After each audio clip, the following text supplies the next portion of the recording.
Good morning, ladies and gentlemen. I, Hamza Zaman, on behalf of the Islamabad Policy Research Institute, welcome you all to the IPRI-KDDA webinar, Enhancing Pakistan-ROK Relations, a framework from 2026 to 2030.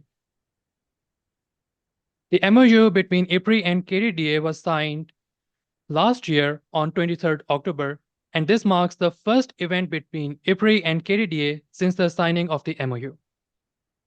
The webinar, which is being broadcast live on YouTube, will highlight the prospects of enhancing the relations between the two nations in the coming years and explore the venues for further cooperation.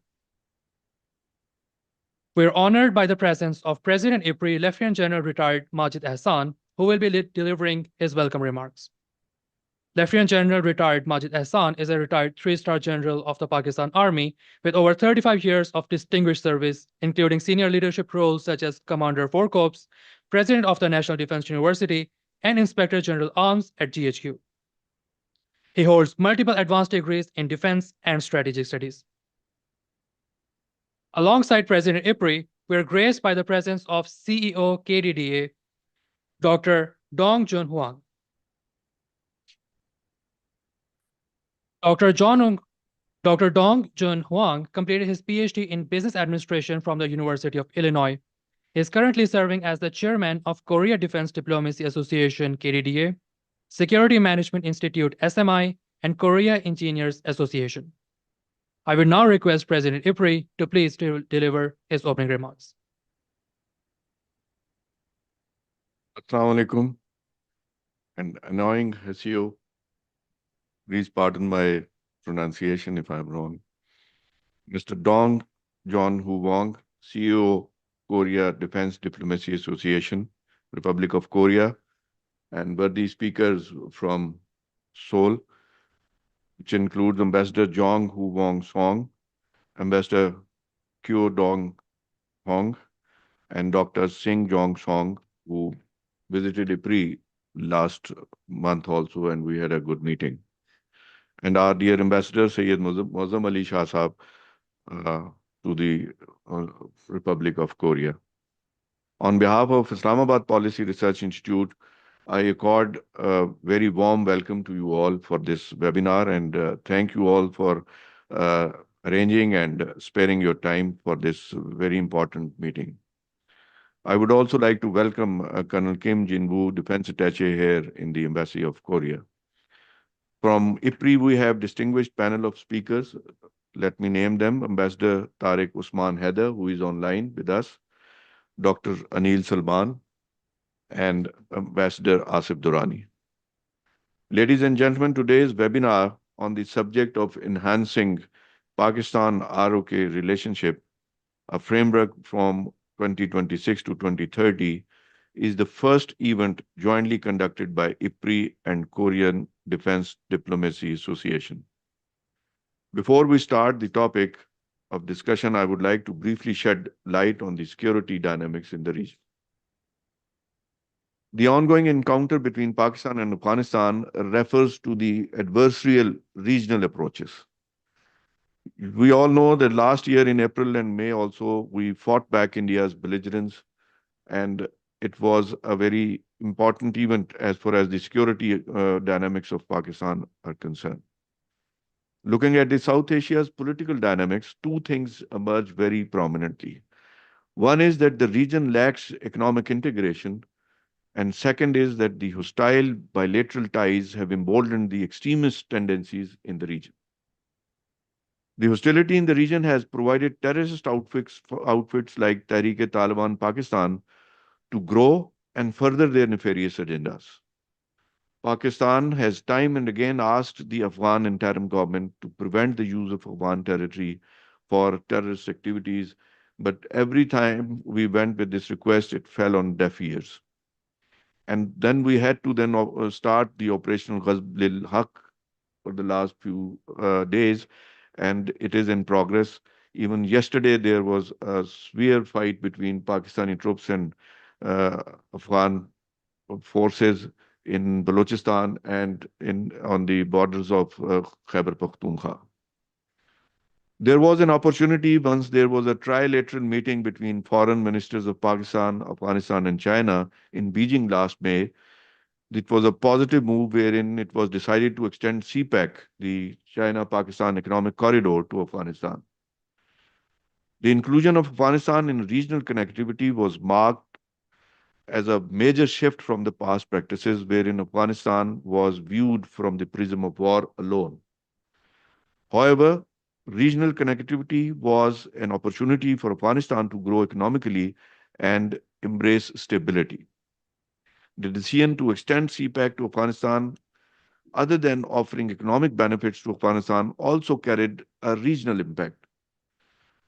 This economic integration at the regional and trans-regional level would have actually got the prospects of South, Central, and East Asia economic connectivity. And this would have tilted the balance more towards geoeconomics, thus diluting, if not completely eliminating, the hostility in the region. Seeing the ground facts, TPP and Fitnatul Khawarij and other terrorist outfits are obstructions to regional progress. And in order to weed out these miscreants once and for all, a coherent regional policy is required. Lastly, I would also like to mention here that coupling CPEC with China's dominating role in South Asia is not correct. Such an approach is reflective of competitive tendencies in the region. The regional connectivity is for regions' economic security and peace alone.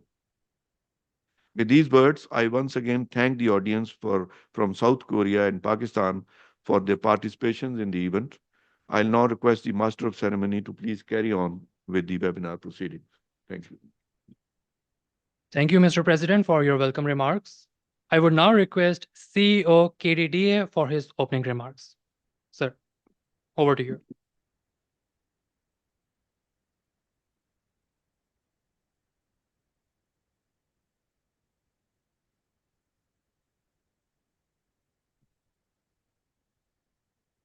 Dr. Dongjun Huang, you may please continue.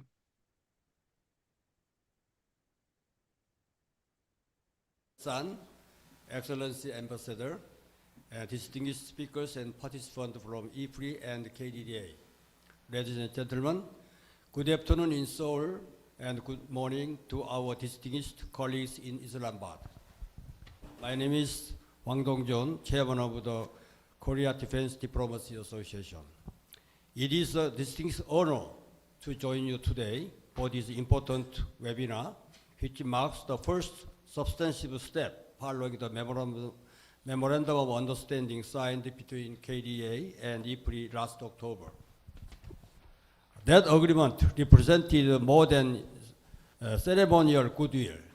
It reflected our shared conviction that Korea and Pakistan should elevate our bilateral relationship toward a structured, forward-looking, and result-oriented cooperation. We gather at a time of significant strategic transitions.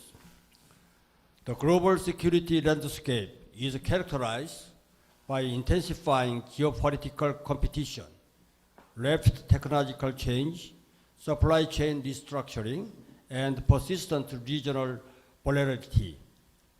In such an environment, responsible middle power must act with clarity, pragmatism, and strategic foresight. Also, Korea and Pakistan are geographically distant. Our strategic realities increasingly intersect. Korea stands at the forefront of Northeast Asia's security dynamics, while Pakistan occupies a pivotal geopolitical position, linking South Asia, Central Asia, and the broad Indo-Pacific.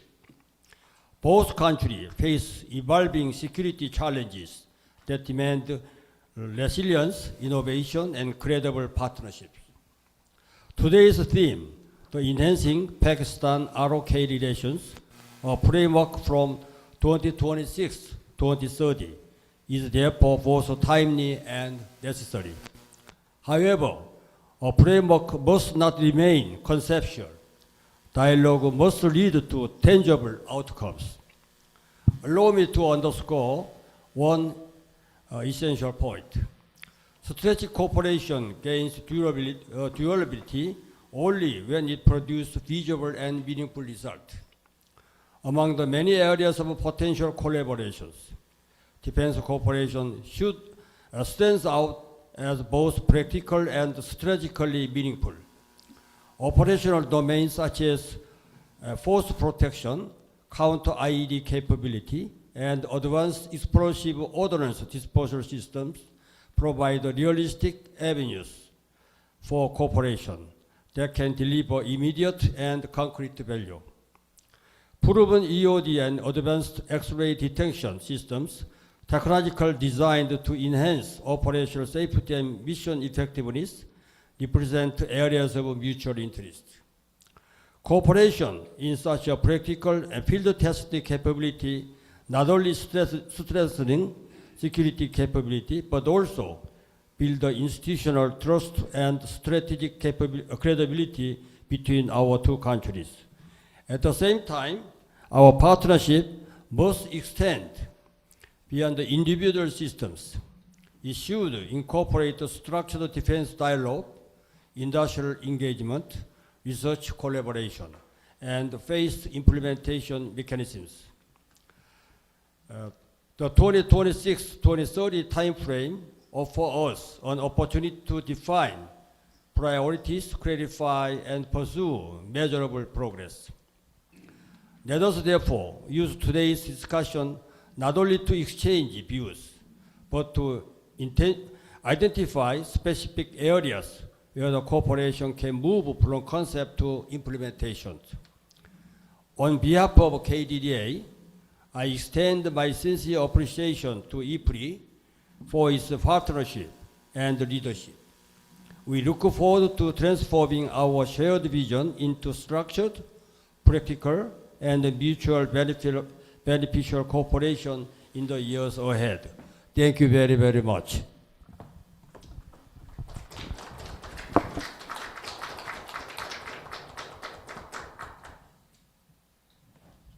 Thank you, Dr. Dongjun Huang, for your welcome remarks. Ladies and gentlemen, we would now move on to our first speaker from Pakistan, Ambassador Tariq Usman Haider. Ambassador Tariq Usman Haider is Pakistan's former ambassador to Seoul. He has served as faculty at National Defense University, Pakistan, and remains a distinguished visiting fellow. Ambassador, I now invite you to speak. Bismillahirrahmanirrahim. I appreciate that the Islamabad Policy Research Institute and also the Korea Defense Institute have taken this timely initiative, and also for inviting me to participate. As the time allocated is brief, I begin by outlining the main issues. First of all, what is the background context overall and in strategic and defense cooperation? Secondly, where are we at now in terms of constraints to forward movement? Thirdly, what is the way forward? The overall bilateral strategic and defense cooperation had been favorable, even if not fully taken advantage of. Pakistan sent a diplomat during the Korean War to observe and facilitate the process of the armistice. There are strategic outlook complementarities between the two countries. Pakistan has always supported the objective of nuclear weapons-free Korea Peninsula. Unlike other countries, some other countries, which for their own reasons would not like to see a united Korea, Pakistan has no such reservations if this was achieved peacefully and the willingness of both countries and people. Defense cooperation, though limited, has been positive, and during critical times, Korean companies provided and proved a reliable partner. Both the Republic of Korea and Pakistan are middle-sized countries of importance in their regions and beyond, and both are members of what used to be called the Coffee Club and subsequently the Uniting for Consensus movement of nations which agree that the UN Security Council should be expanded not only in the non-permanent category, not with any additional permanent members, as this would increase inequitable centers of privilege. I recall that when as ambassador in Seoul in 1999, I recommended that we jointly explore production of some defense items during Korean companies in technology, and also that we should explore joint production of the K9 155 self-propelled howitzer made by Samsung at that time. The first suggestion found favor, but not the second. And first Turkey and then our neighbor adopted the K9, which was, as I had pointed out, then superior to the Bofors deployed by our neighbor. A framework exists for enhancing defense cooperation. The latest of 4 agreements on defense cooperation has been the MOU of October 22, which aims at enhancing collaboration between armed forces, industry ties, and intelligence sharing. 2 additional formal mechanisms for defense cooperation are the Joint Defense Committee on Logistics and Procurement and the Joint Meet for Defense Cooperation, JCM. The retarding factors have been no high-level political wills from either side for quite some time now. In defense cooperation, no high-level exchanges from the Korean side since 2015. While both countries are, in a limited way, competitors in defense exports, this, as elsewhere, does not constrain defense cooperation. Lack of cooperation in port development and shipping, lack of collaboration in research and development, dormant roles of think tanks in advising their governments and in opinion making. This is the first structured seminar between the 2 countries for years. What is the way forward and what needs to be done?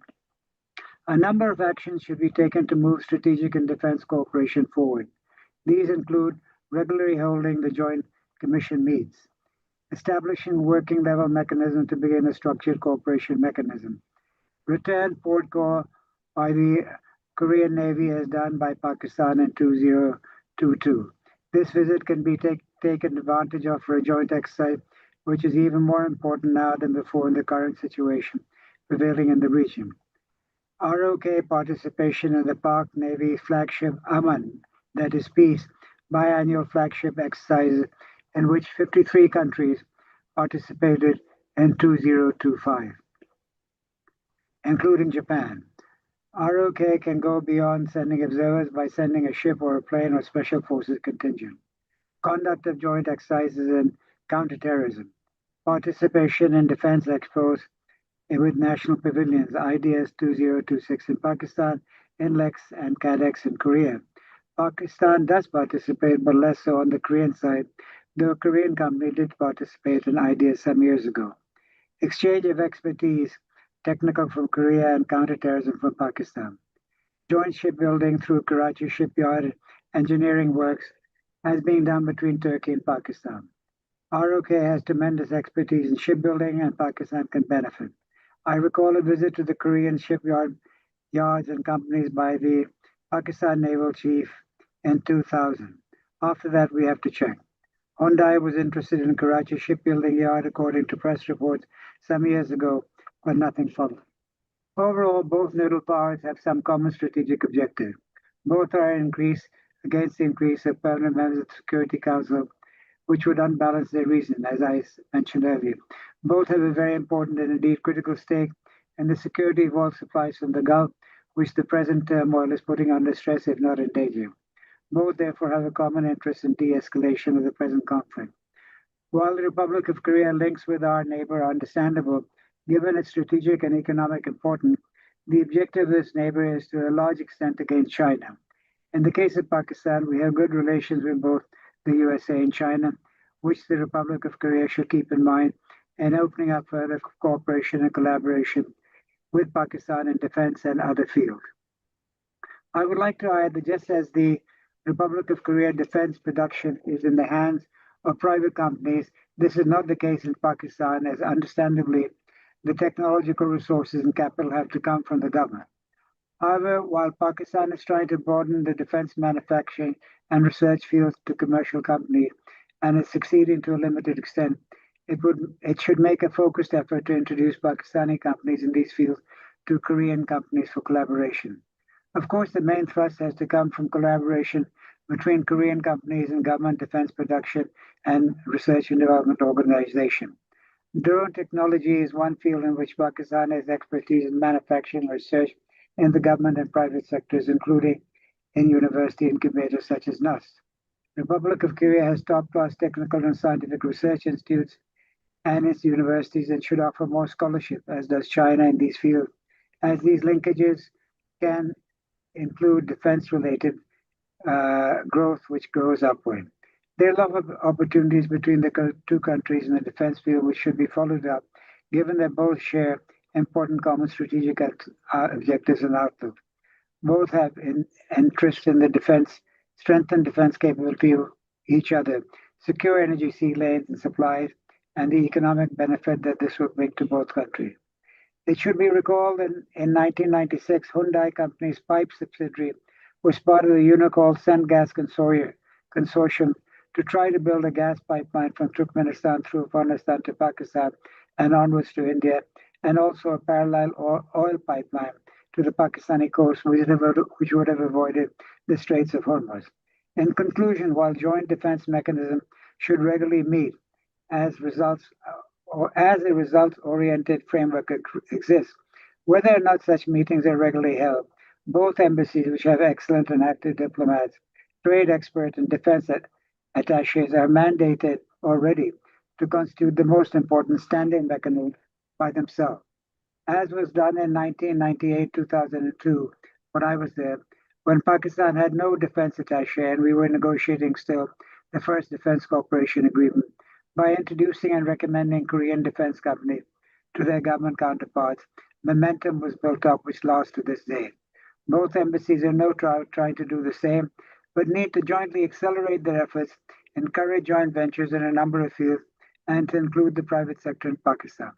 The world has never been as troubled and dangerous as now, and increased strategic and defense cooperation is in the interests of both countries more than ever before. I thank you, sir.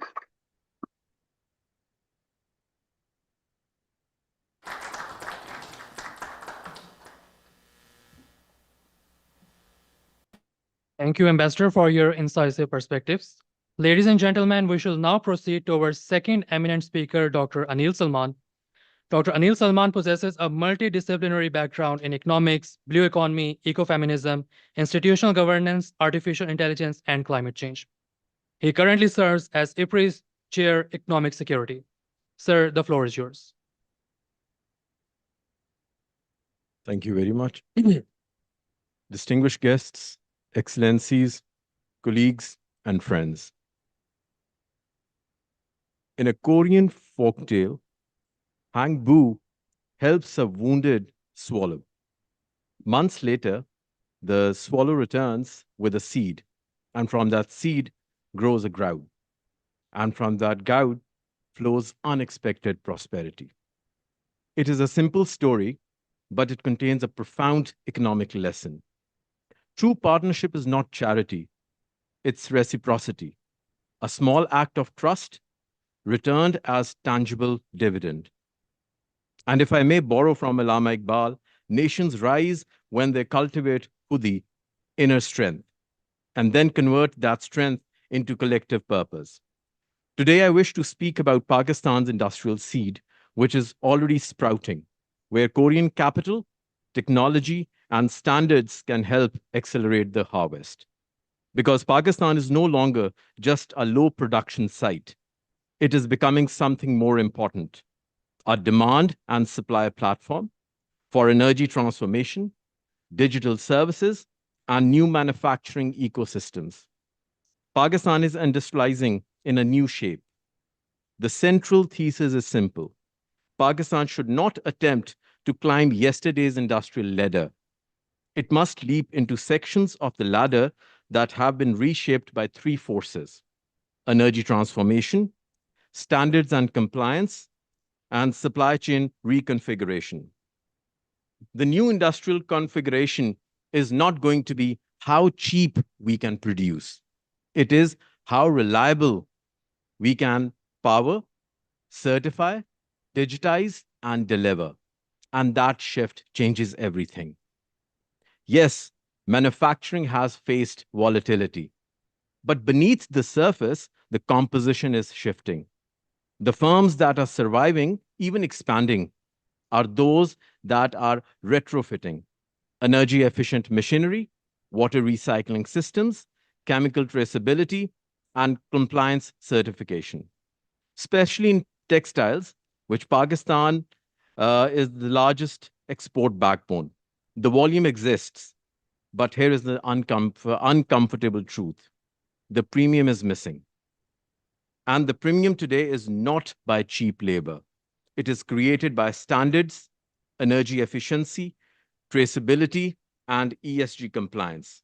That is where Korean partnership becomes catalytic. There are three structural trends that are reshaping Pakistan. Let me highlight the three transformations that are not yet fully appreciated internationally. The first one is the distributed solar revolution, an unofficial industrial policy. Pakistan is undergoing one of the fastest distributed solar expansions in the regions. Rooftop installations are spreading. Net metering is expanding. Private solar imports have surged. This is not just an energy story. This is a cost structure revolution. With reliable energy becomes decentralized, light engineering becomes viable, cold chain logistics become investable, and agro-processing scales and export manufacturing stabilizes. But solar alone is not productivity. This is where Korea comes in. Korea brings in advanced inverters, grid management systems, industrial storage, high efficiency motors, and factor energy optimization. Together, we can convert solar adoption into industrial competitiveness. My second transformation is EVs. Not a transport story, but it's an industrial ecosystem story. Pakistan's electric vehicle transition will not look like Europe's. Our center of gravity is two-wheelers, three-wheelers, urban fleets. This matters enormously. Smaller batteries mean faster localization, viable battery swapping, lower capital requirements, and export potential to regional markets. If structured correctly, Pakistan can move from EV assembler to component ecosystem participant. Korea's strengths are world-class: battery chemistry, battery management systems, power electronics, safety testing, and supplier development. This opportunity is not just to sell EVs in Pakistan, but it is to build a localized EV ecosystem with export ambition. My third transformation is from critical minerals to midstream value addition. Pakistan's mineral endowment is attracting global attention, but exporting raw ore is not development. The true industrial price lies what economists call as the boring middle: refining, processing, purchasing materials and specialty chemicals, and eventually components. Korea's battery and semiconductor industry are deeply sensitive to supply chain risk. Pakistan can become a reliability partner if we build transparent ESG frameworks, processing capacity, skilled labor, and predictable policy. The future lies not in the geology, but it lies in the industrial architecture. So, heading towards the 2026 to 2030 cooperation agenda, I'm not going to propose the projects, but a portfolio of complementarities. The first one is standards as competitiveness. Launch a joint Korea-grade compliance lane for Pakistani exporters. Green retrofitting, water and chemical compliance, traceability digitization. Start with textiles, expand to engineering goods, premium pricing follows the certification. My second pillar is industrial energy productivity. Move from rooftop solar to industrial cluster storage pilots. Introduce Korean expertise in power electronics, reliability engineering, smart factory energy systems. My third pillar is EV ecosystem development. Establish joint certification labs, vendor development programs, and battery swapping pilots in major cities. Localize fast and export later. The fourth pillar is minerals to midterm task force. Focus not on extraction, but on processing, feasibility, ESG transparency, and skills. Well, the objective is to embed Pakistan into Korean manufacturing value chains. The fifth pillar is specialization zones, not the real estate zones. Special economic zones must specialize in EV components in one zone, electronics assembly in another, and agro processing clusters elsewhere. Korea's anchor tenant model, combined with supplier parks and technical institutes, can transform zones from land allocation into ecosystem creation. And let me end with this. Pakistan's industrial future will be determined less by slogans and more by three numbers: the cost of reliable energy, the speed of compliance, and the depth of value addition. Korea has mastered the art of turning capability into exports. Pakistan is becoming a frontier of demand, scale, and strategic resources. If we design our cooperation around systems, around standards, energy productivity, and supplier development, the 2026 to 2030 will not simply be remembered as a period of diplomatic warmth. It will be remembered as a moment Pakistan and Korea moved from friendship to co production. And perhaps, like Hangbu's swallow, the small seed of strategic trust we plant today may return not as a promise, but as prosperity. Thank you very much.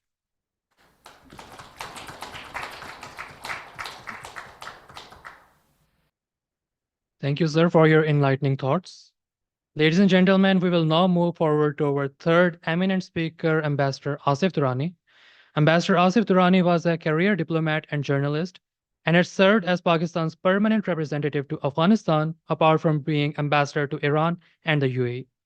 He currently serves as a senior research fellow at the Islamabad Policy Research Institute. Excellency, I now invite you to speak. Thank you.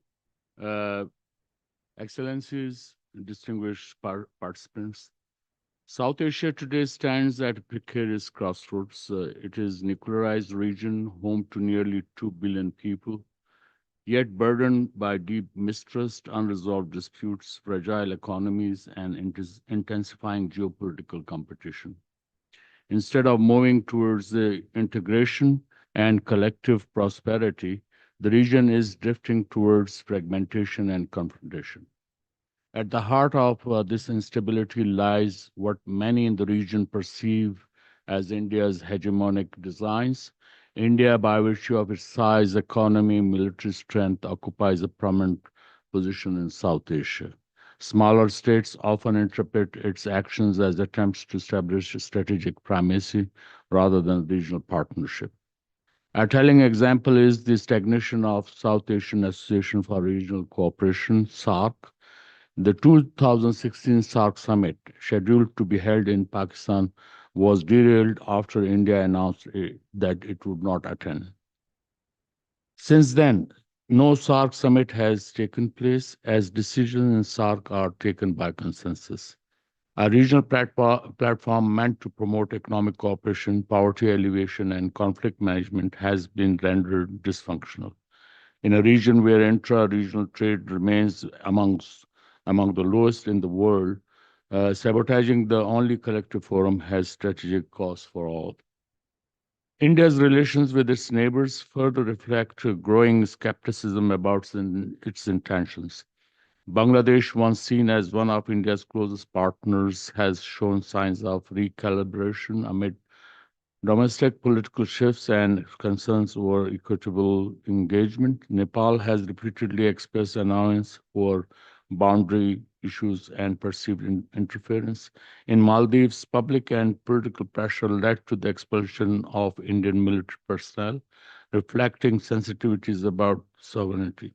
Only Sri Lanka presently maintains relatively stable ties, largely due to India's substantial financial support during Colombo's economic downturn. More troubling are the reports that India is exploiting instability in Afghanistan by encouraging hostile elements to create pressure on Pakistan.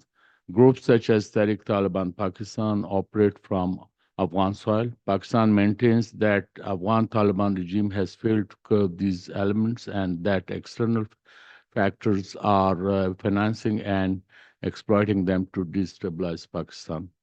Whether through direct or indirect means, the persistence of militancy along Pakistan-Afghanistan border has pushed the two countries into repeated exchanges of fire. Trade between them has been suspended since 11th October last year, further deepening economic and humanitarian strain. Volatile Western frontier compounds Pakistan's already serious internal security challenges. Overlaying these regional tensions is a far more dangerous geopolitical development. The U.S. Israel strike on Iran on 28 February and the killing of Ayatollah Ali Khamenei represent a watershed moment in Middle Eastern and regional geopolitics. If the United States is now pursuing regime change in Iran, the consequences could be catastrophic. Iran is not a distant theater, it is Pakistan's immediate neighbor. Any prolonged instability there, civil conflict, refugee flows, sectarian spillover, or proxy warfare would directly affect Pakistan and, by extension, South Asia. Pakistan is already grappling with TTP menace emanating from Afghan territory and Indian sponsored militancy in Balochistan province of Pakistan. Destabilize Iran on its western border would stretch its security apparatus to a dangerous limit. In this evolving matrix, China remains a significant external actor. China maintains cordial relations with most South Asian states and positions itself as a development partner through connectivity initiatives. However, its relations with India remain strained. India, along with the United States, has opposed China-Pakistan Economic Corridor under the Belt and Road Initiative framework. Instead of allowing economic corridors to serve as instruments of regional uplift, geopolitical contestation has turned them into arenas of rivalry. This zero-sum approach undermines collective development. Taken together, these dynamics do not augur well for South Asia. We see hegemonic competition instead of cooperative security, proxy suspicions instead of counterterrorism collaboration, stalled regional institutions instead of integration, and great power rivalry layered over local disputes. In a nuclearized environment, such instability carries risks that extend far beyond the region. This trend cannot continue indefinitely. A host of steps would be required. First, regional dialogue must be restored. India and Pakistan must resume structured engagement, irrespective of differences. Nuclear neighbors cannot afford perpetual hostility without communication channels. Second, SARC must be reactivated. Even if political disputes persist, functional cooperation in trade, climate adaptation, public health, and disaster response should not remain hostage to bilateral tensions. Third, Afghanistan requires a coordinated regional approach instead of competitive maneuvering. South Asian states should jointly press the Taliban regime to deny safe havens to all militant groups and ensure that Afghan soil is not used against neighbors. Fourth, external powers must exercise restraint. Regime change policies and military adventurism in Iran or elsewhere risk igniting wider instability. South Asia's security is inseparable from stability in its adjoining regions. Fifth, economic connectivity projects, whether led by China, India, or others, should be viewed through a cooperative rather than adversarial lens. Connectivity must unite the region, not divide it into rival blocks. Finally, in conclusion, South Asia's future hinges on a fundamental choice: confrontation or cooperation. If hegemonic ambitions, proxy strategies, and great power rivalries continue to dominate, instability will deepen. But if dialogue, mutual respect for sovereignty, and regional economic integration are prioritized, South Asia can transform from a security flashpoint into a zone of shared prosperity. The stakes are not merely regional, they are global. Thank you.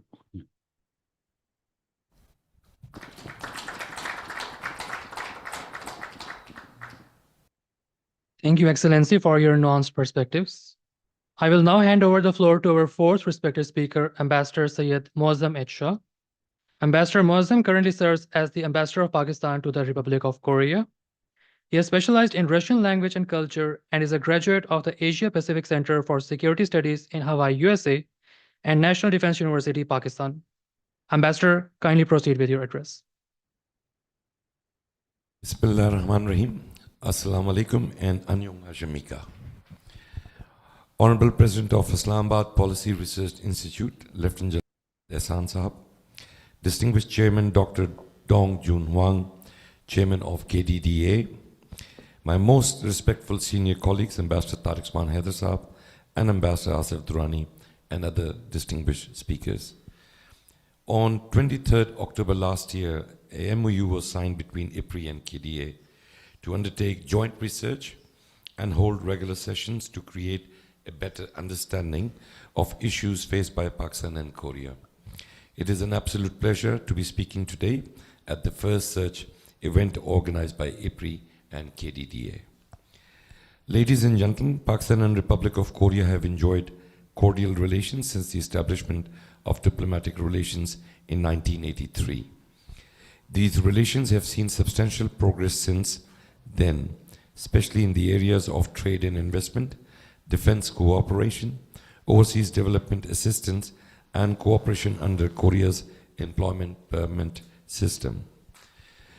Economic cooperation forms the bedrock of the bilateral relationship. Pakistan is South Korea's 62nd largest importing and 53rd exporting partner. During the past year alone, Pakistan Republic of Korea bilateral trade volume stood at 1.57 billion US dollars, with balance of trade heavily in favor of Korea. There is a regular exchange of trade delegations between the two countries. Korean business delegations regularly visit Pakistan to attend expos in the field of manufacturing, health, engineering, minerals, seafood, and agriculture. Recently, the proposed Pakistan-Korea Economic Partnership Agreement has been upgraded to a Comprehensive Economic Partnership Agreement. The upgradation to CEPA reflects Korea's whole-of-economy approach in engaging Pakistan's economy and is expected to boost productivity gains, trade, and investment. Pakistan and Korea have established a range of institutional mechanisms for bilateral consultations in different fields. For instance, bilateral political consultations at the level of foreign secretaries, a joint trade committee, the Joint Defense Committee on Logistics and Procurement, Korea-Pakistan Parliamentary Friendship Group at the level of National Assembly, Climate Change Dialogue, Joint Meet for Defense Cooperation. Pakistan and Republic of Korea share a deep respect for and fully support multilateralism as a vehicle to resolve disputes. Both countries actively collaborated as non-permanent members at the United Nations Security Council during 2025.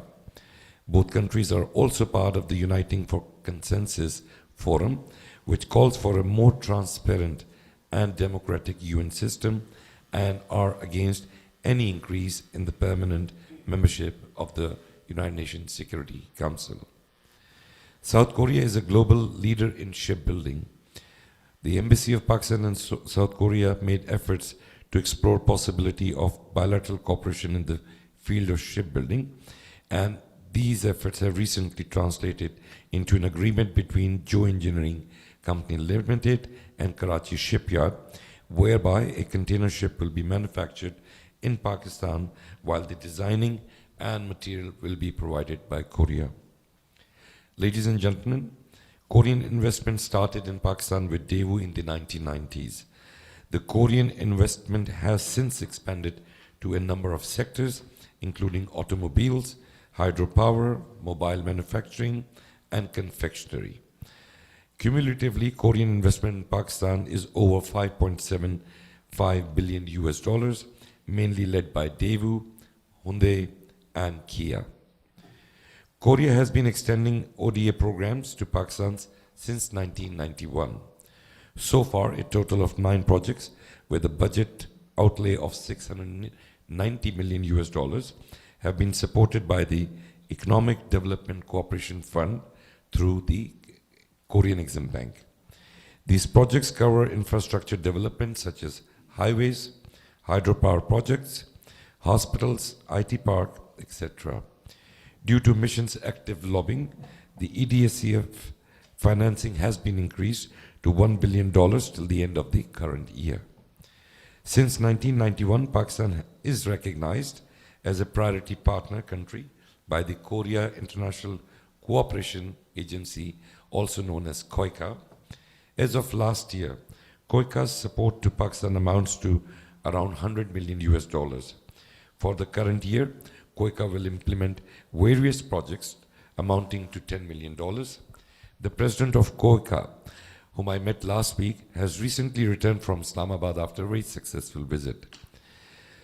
Pakistan-Korea defense cooperation is presently expanding through a series of MOUs encompassing defense industry collaboration, military education, maritime security, and intelligence sharing. Both countries also actively participate in each other's defense exhibitions every year.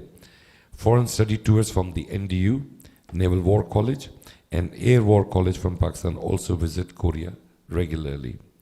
Korea deeply values assistance extended by Pakistan during Operation Miracle in 2021, when Pakistan facilitated repatriation of Koreans and Afghans after the takeover of Kabul.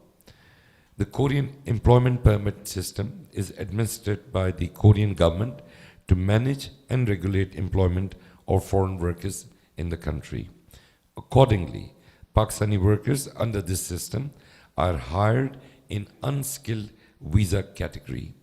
During the year 2025, the Human Resource Department of Korea had allocated a quota of 5,400 workers to Pakistan. This was a significant year-on-year increase of 30% from the quota of 4,200 in 2024. Ladies and gentlemen, South Korea's education vision for international students is driven by the Study Korea 300 Grey project, which aims to attract 300,000 international students by 2027 to become a top 10 global study destinations. The aim is to target talent in high-tech fields to counter demographic decline. Accordingly, Korea has become an attractive destination for Pakistani students, researchers, and professionals. As of today, 3,000 Pakistani students and scholars, which includes 2,600 students and 400 researchers, are studying or undertaking research in different universities in South Korea. Most of them are enrolled in the fields of science, information technology, and engineering. Under the KOICA scholarships, Pakistan is availing scholarships without fail under both the G2G and private tracks. For instance, there are 16 master's students and 2 PhD scholars availing KOICA scholarships. On the private track, currently 2 students are availing this scholarship. During my meeting with the president of KOICA last week, I was informed that more than 1,800 students have benefited from KOICA scholarships so far. Pakistan's top performing students also avail Global Korea scholarships. I am very pleased to inform that compared to 26 students in 2024, we welcomed 88 high-performing students availing GKS last year. Ladies and gentlemen, I am pleased to inform that since my arrival here last year, we are working hard on an embassy-led initiative to establish a knowledge corridor between Pakistan and Republic of Korea. Some of the projects under this initiative include upscaling of skills of unskilled workers currently present in Korea with technical and vocational training. For this, we have reached an agreement with the Tongwon University, which is a skill development university. The idea is to encourage the unskilled workers currently working in Korea to graduate to skilled workers through education. The Tongwon University is offering subsidized tuition fee to Pakistani workers. This program aims to convert 200 to 300 skilled workers to skilled workers annually. Another key stumbling block for Pakistani students seeking higher education in Korea is the Korean language requirement for admission, which often poses a significant barrier. The embassy, in collaboration with the government of Punjab, is accordingly engaging various Korean universities to open Korean language institutes in Pakistan. In the last few months alone, 4 Korean language centers have been established in Lahore within the premises of MAO College, Queen Mary College, Government Graduate Science College, and the University of Home Economics. So far, 201 students have benefited from the language centers. These language centers will augment the efforts of the Distinguished Department of Korean Language and Culture at the National University of Modern Languages in Islamabad. In addition to this, I will personally be welcoming 22 students from Pakistan to avail scholarships arranged by the embassy and offered by the same university next week. These students, which include 15 female students, have been enrolled in a 2-year skill development degree program. Unfortunately, there has been a high visa rejection rate, which in my view is not helpful, especially when the Punjab government had sponsored all these students and there was a stringent selection process undertaken on ground by the university. I'm also pleased to share that the Tongwon University is in the final stages of establishing its international campus in Lahore in collaboration with the Department of Education of Punjab government. Only last week, a high-level delegation from Korea University, which is amongst Korea's top 3 universities, returned from Pakistan, where they signed 7 MOUs with Pakistani educational institutions focusing on skill development and language training. Distinguished ladies and gentlemen, giving this brief overview was important. It shows the multifaceted nature of the bilateral relationship. In order to ensure an upward trajectory in the existing relationship, in my professional view, we must set the following goals for the period 2026 to 2030. 1. Ensuring regular meetings of the agreed forums are held without long breaks, since long pauses results in losing momentum. We could start with the holding of the next round of bilateral political consultations in Seoul, since the last round was held in Islamabad in 2021. We must prioritize high-level exchanges at the leadership level. If visiting respective capitals is not possible, we must consider interaction on the sidelines of the multilateral or regional bodies. 4. Early finalization of the Comprehensive Economic Partnership Agreement. Please be assured that the Embassy is in regular touch with the Ministry of Commerce in Islamabad, as well as the Ministry of Trade and Industry in Seoul, to make this happen. 5. Encourage parliamentary exchanges around the year. Already several Pakistani parliamentary delegations have visited Seoul in last year or so. However, the Korean parliamentarians must also spare time to visit Pakistan. In this context, I shall be meeting the Honorable Chairman of the Foreign Affairs Committee next week. 6. There is a need to streamline Buddhist tourism from Korea. For that, the mission is in consultation with the local investor to invest in Buddhist tourism and establishment of a Buddhist religious and cultural center.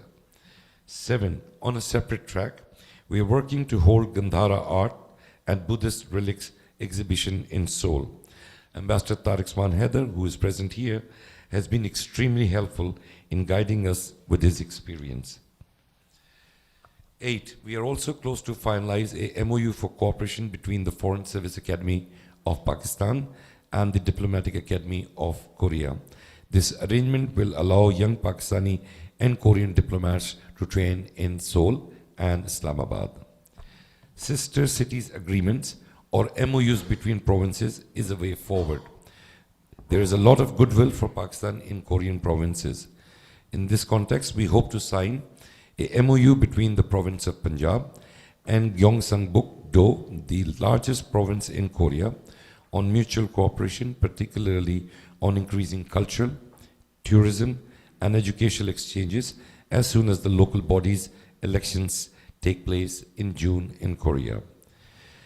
9. The embassy has initiated another effort to organize a student scholarship fair next month in Pakistan. We are currently discussing the proposal with 11 Korean universities, and the initial response is encouraging. Last but not the least, Korea is a leading nation investing in the artificial intelligence technology. With our vast pool of young IT professionals and students, there is an urgent need to collaborate and benefit from the Korean experience and prowess in the field of AI. The mission is exploring avenues to make it happen. Distinguished ladies and gentlemen, I wish to end now with my gratitude for your patience and attention.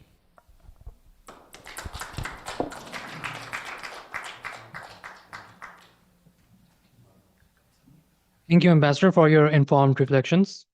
We will now move on to our eminent Korean speakers, beginning with Ambassador Jong Hwan Song. Ambassador Jong Hwan Song is Korea's former ambassador to Pakistan. He was awarded Star-e-Pakistan in August 2018 in recognition of his outstanding achievements during his tenure. He is the first Korean ambassador to receive such an honor since the founding of Pakistan in 1947.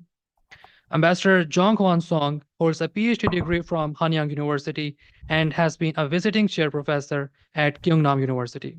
Ambassador, I now invite you to speak.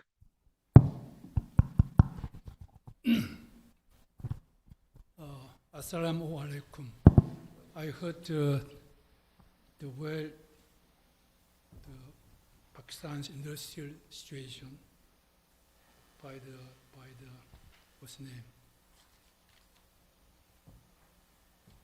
and also I heard well in detail. 이걸 하라고? Okay. From the ambassador, current ambassador. Pakistan is actually, in my case, special place.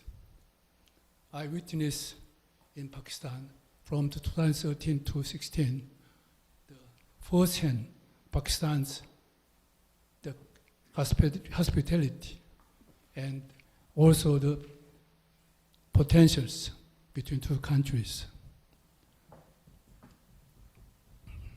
Today, I would like to share a few practical initiatives enhancing Pakistan and Korea cooperation and opening new practical avenues for sustainable partnership.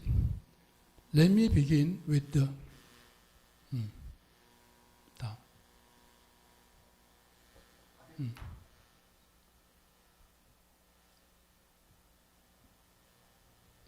Let me begin with trade. After the establishment of diplomatic relations in 1983, bilateral trade has grown 13.5 times from $117 billion in 1984 to approximately $1.5 trillion in 2025. This growth is as meaningful. But however,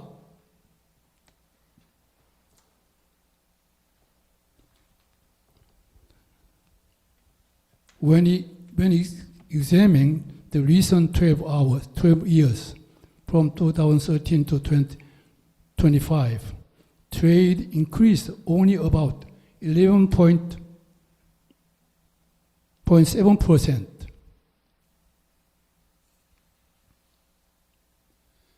Considering that Korea is one of the world's top 10 trading nations, the current trade volume between Pakistan and Korea is far below expectations. As important at this moment, it is useful to compare 1961 to 2025 trade trajectories of Pakistan and Korea.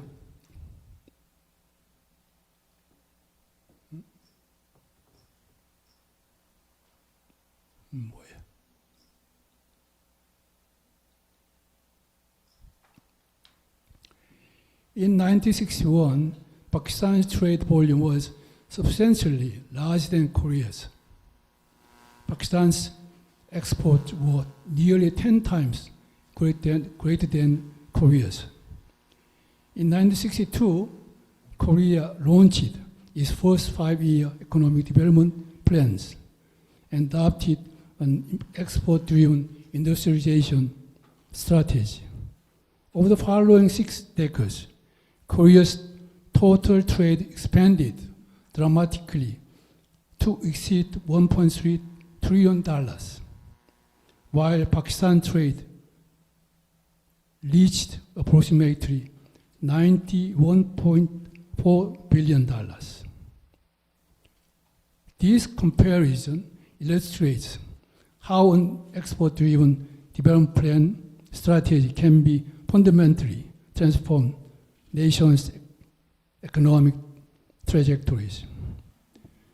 Korea achieved this transformation through one clear strategy: export-led economic development.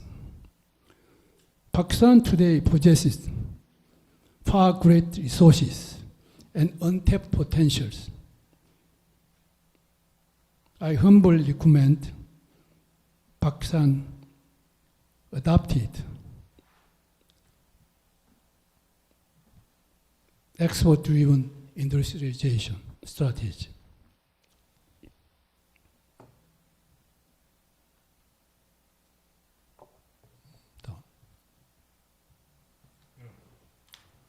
We must promote practical trade revitalization by encourage business-to-business engagement, facilitate trade procedures, diversify export items. Trade alone cannot sustain long-term partnership. We must expand cooperation in education, culture, sports, and tourism.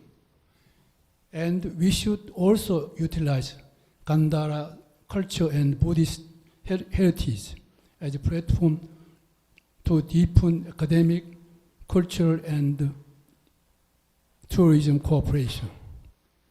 Buddhism was introduced in Korea in AD 384 by the monk Maranatha, who is believed to have been born in the region of present-day northern Pakistan. This shared historical connection is a powerful yet underutilized bridge between our two countries. It may be meaningful for newly appointed ambassador of Pakistan to Korea to visit Bulgapsa Temple in Yeongang, Jeollanam-do, a historical symbolic site associated with Maranatha. Soon after presenting his credentials, even a short visit would be significantly enhance Pakistan's visibility and cultural standing in Korea.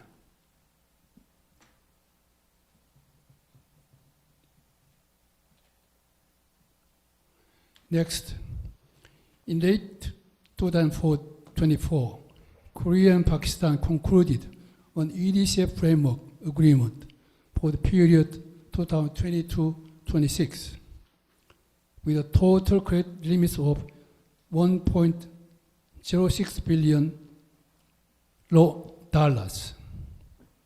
The key issue is not commitment, but speed and effectiveness of implementation.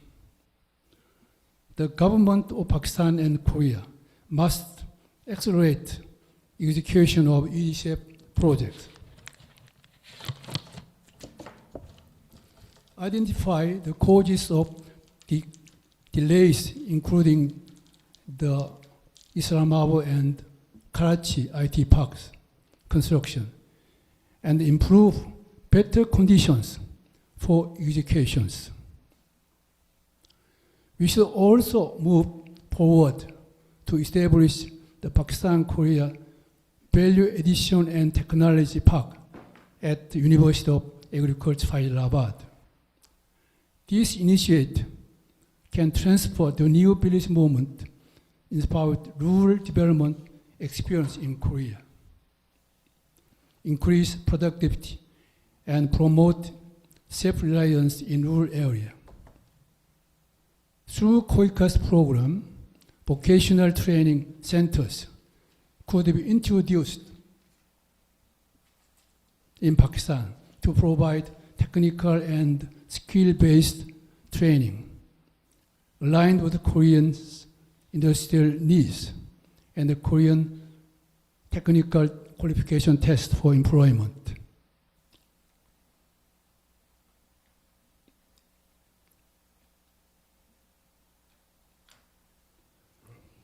Air connectivity determines the speed of cooperation.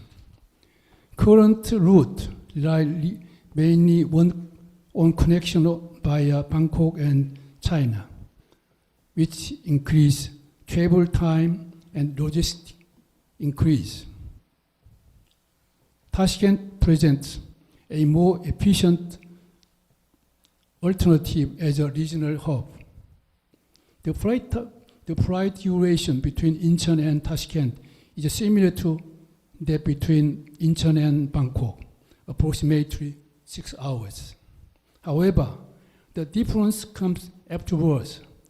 Bangkok to Islamabad, about 5 hours, plus layoff, more than 4 hours. Tashkent to Islamabad, about 2 hours. Geographically, Tashkent is a superior option. If transit time conditions is properly arranged. Therefore, it is recommended strengthening air links between Tashkent and Pakistan, operated by the Uzbekistan Airways, connecting Incheon, Tashkent, Islamabad, Lahore. The re-establishment of Korean air service to Tashkent with outward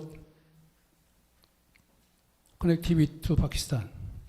In the long run, we should ultimately pursue direct Incheon, Islamabad flights operated by the Korean carriers. Finally, let me conclude my regards.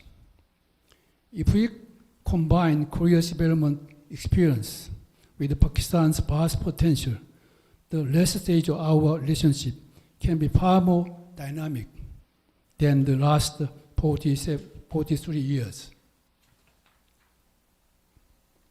To transform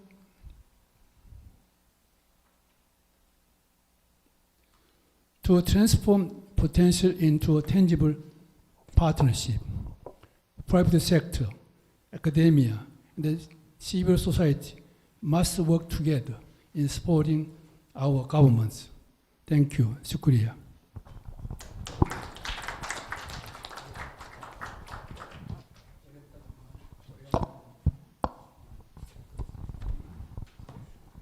Thank you, Excellency, for your astute reflections. We will now advance to our next speaker, Ambassador Kyu-Dok Hong. Ambassador Kyu-Dok Hong is Korea's former ambassador to Hungary. He is endowed chair professor for global governance at Sukmyong Women's University and president of the International Policy Studies Institute of Korea. He also serves as president of the Korean Association for National Security Studies and senior advisor to the ROK-US Alliance Foundation. Excellency, kindly proceed with your address. Thank you so much for inviting me. Excellencies, distinguished guests, honorable members of IPRI and KDDA, I'm so honored to be here. And then I think I'm the only one who has not been in the Islamabad the beautiful city.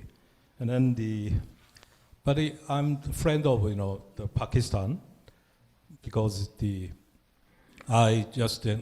my residence is very close to the embassy of the Pakistan in Budapest, and then His Excellency the Zaman is good friend of mine, and Madam Natasha is close friend of my wife. So I always want to go to visit the beautiful Islamabad and Pakistan, and then I try to be very brief, and then I'm supposed to explain to you the security, the landscape of the East Asia.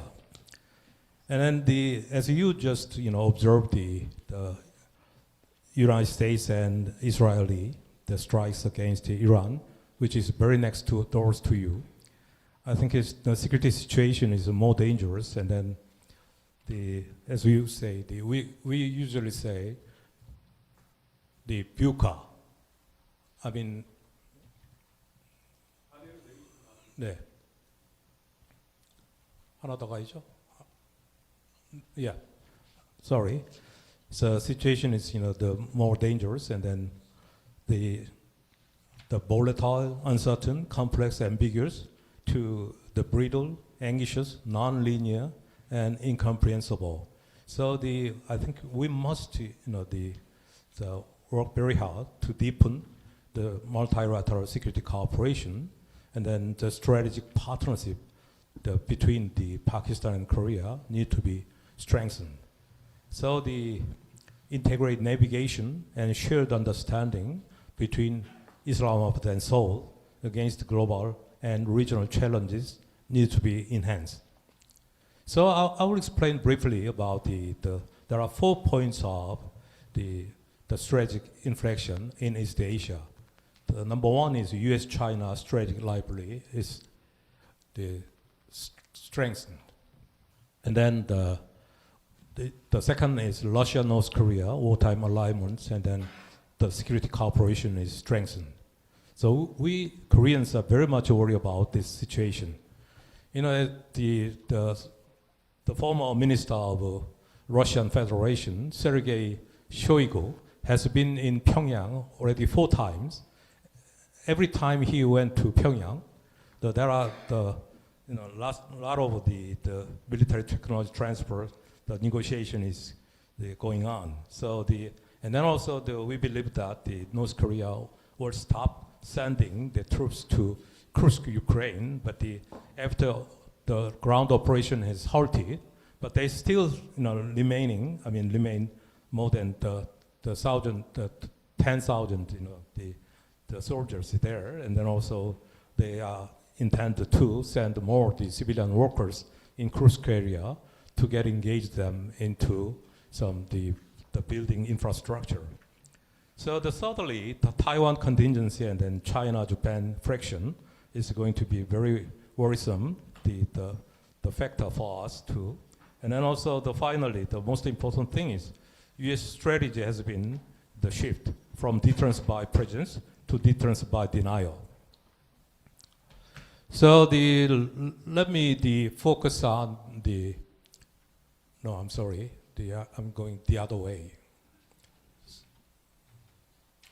No. Yes. So the United States, Trump administration just announced that the NSS, National Security Strategy and National Defense Strategy, recently, both, the strategy books emphasize that the focus on first island chain deterrence, and then they call for strong burden sharing demands for partners and the allies.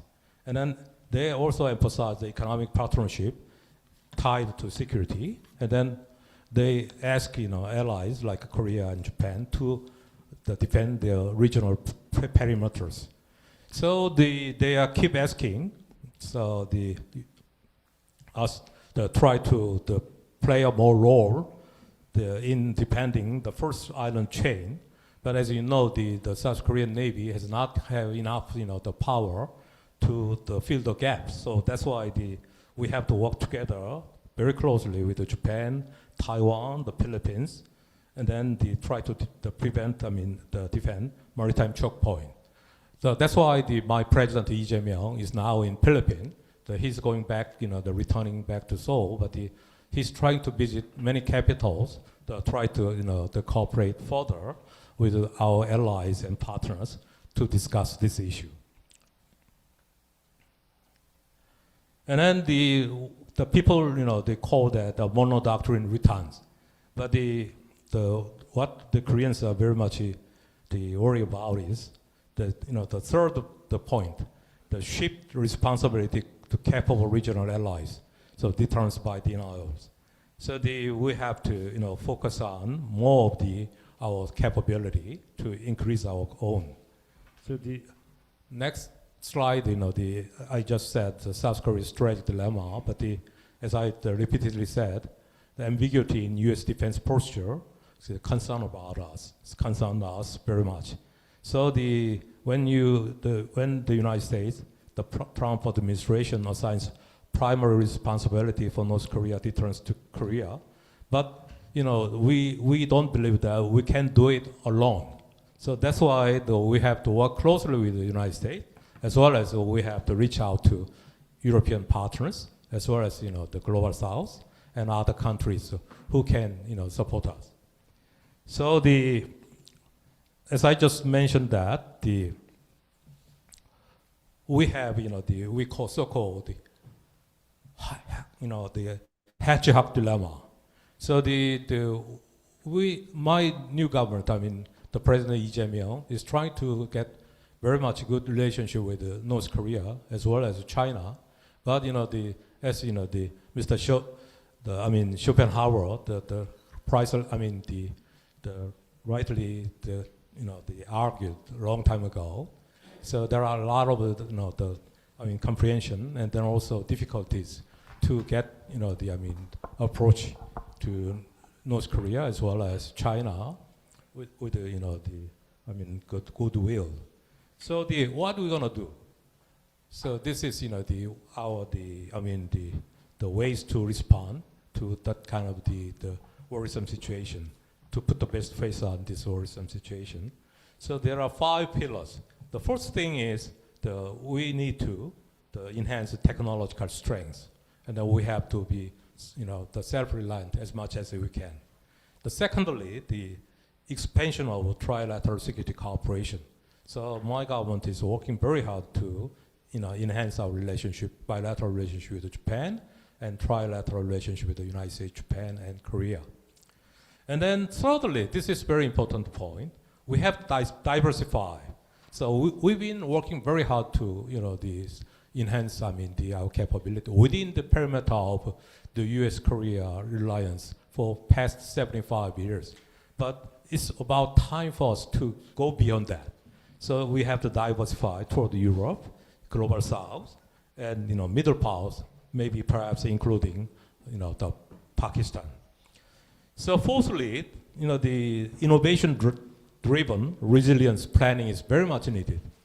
So we have to, as you just pointed out, we've been developing our defense industries, but we still need more innovation-driven, the planning and then the industrial capability, the enhancing. So lastly, I just mentioned briefly before, the dual diplomacy is very much needed. We have to make some new approaches to North Korea and also China, but it is not easy, as I just mentioned already. So the Korea strategy shouldn't aim not alignment, not autonomy, but calibrated resilience. So as I mentioned, Korea-Japan convergence is very much important. So my new president, Lee Jae-myung, already met Takaishi Sanae, twice already. And then the Prime Minister, the Takaichi Sanae will come to Korea again soon for her third visit. So we would like to see the cooperation between ROK and Japan. And then if you see the regional security architecture may the shift toward Japan's central levy and shared deterrence roles, and then allied coordination independent of U.S. direct intervention. So this is, our kind of the goal for the improving our relationship with Japan. So if you see the NSS and DS, they both are emphasizing that security economic coupling. So that's why the Korea need to enhance our own defense technology as well as the industrial capacity. And then we try to invest in defense, the industry with the help of the partners throughout the countries. And then also integrate supply chains very much needed. And then lastly, the best, I think the most important thing is we have to support maritime security corridors.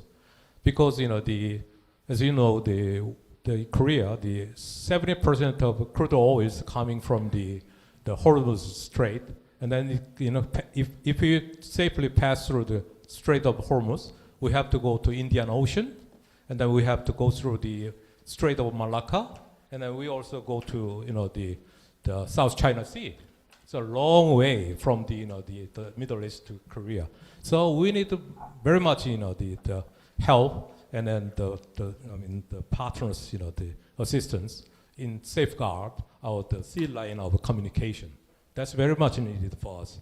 So I think, the Pakistan, we believe that we believe, Pakistan is one of the strong Indo-Pacific actor, and then top-tier global defense importer, and then also the most importantly, a middle power security partner. So hopefully we are very much believing in Pakistan's, the acquisition logic, and then also we believe that Pakistan has the capability, affordability, and operational need, not block politics. So that's we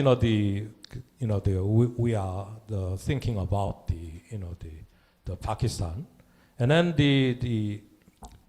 if I just explain the further, we have to the manage multi-vector diplomacy with not only United States, China, Russia, the EU, NATO, and Ukraine.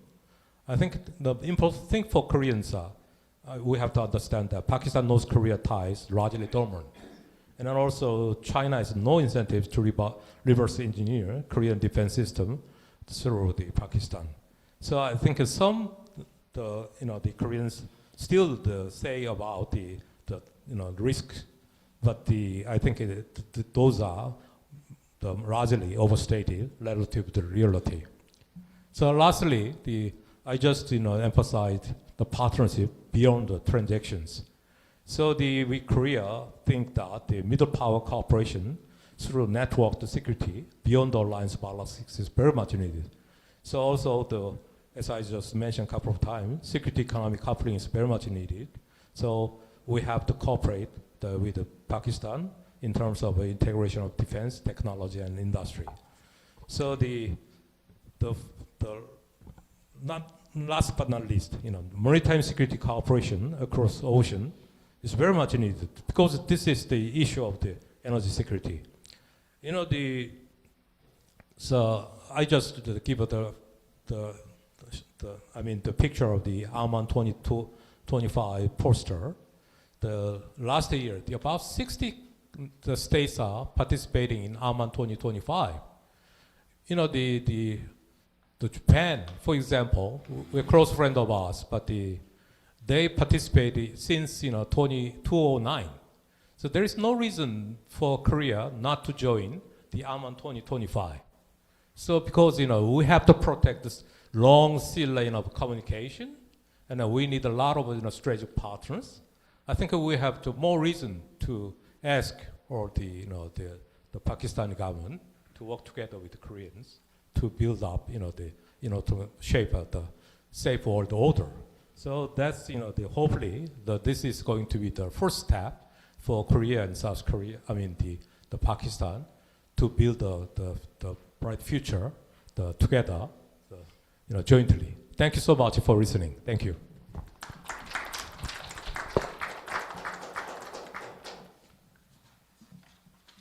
Thank you, Ambassador, for your illuminating perspectives. Ladies and gentlemen, let us proceed with our last speaker for today, Dr. Sing Jong Song. Dr. Sing Jong Song retired from the Republic of Korea Army as a colonel in 2016 after more than 3 decades of service. He holds a PhD in International Relations from the University of Missouri, Columbia, and is a distinguished essay professor at Daejeon University and Director General of the Foreign Policy and Security Affairs Center at the Korea Research Institute for National Strategy. He also serves as a guest professor at Yonsei University and non-resident professor at Kyung-hee University. Sir, the forum is yours.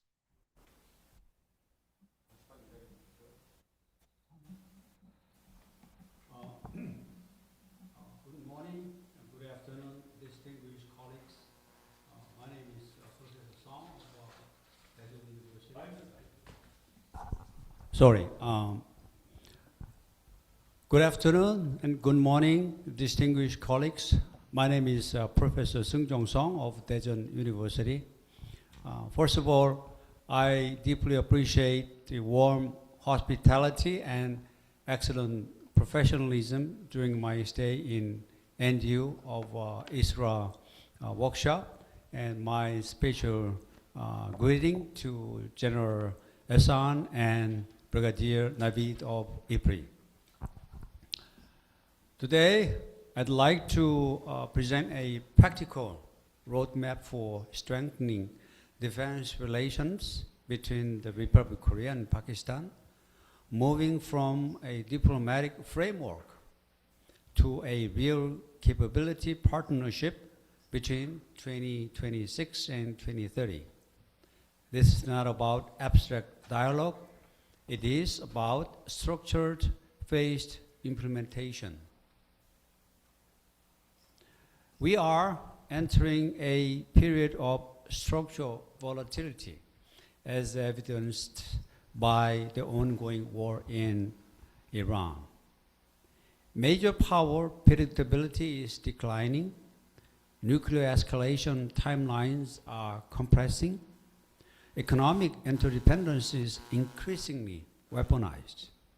At the same time, drone and missile proliferation is accelerating, and maritime choke points are more vulnerable than ever. The implication is clear. Middle powers must build horizontal defense resilience independently and pragmatically. Korea and Pakistan are both middle powers. That creates strategic logic for cooperation. Historically, since the normalization in 1983, the relationship has been stable but rather shallow. Defense exchanges were episodic.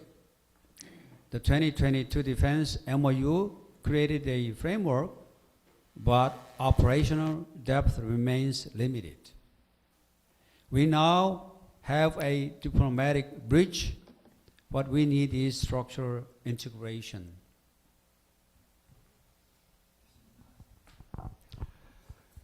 Today's strategic realities converge. Korea possesses advanced defense manufacturing and high-tech systems, but is dependent on maritime energy routes and exposed to missile threat. Pakistan operates in a high-demand counterterrorism environment within a nuclearized security context requiring robust C4ISR capabilities. Both nations face asymmetric vulnerabilities. Therefore, collaboration is not symbolic, it is operationally rational.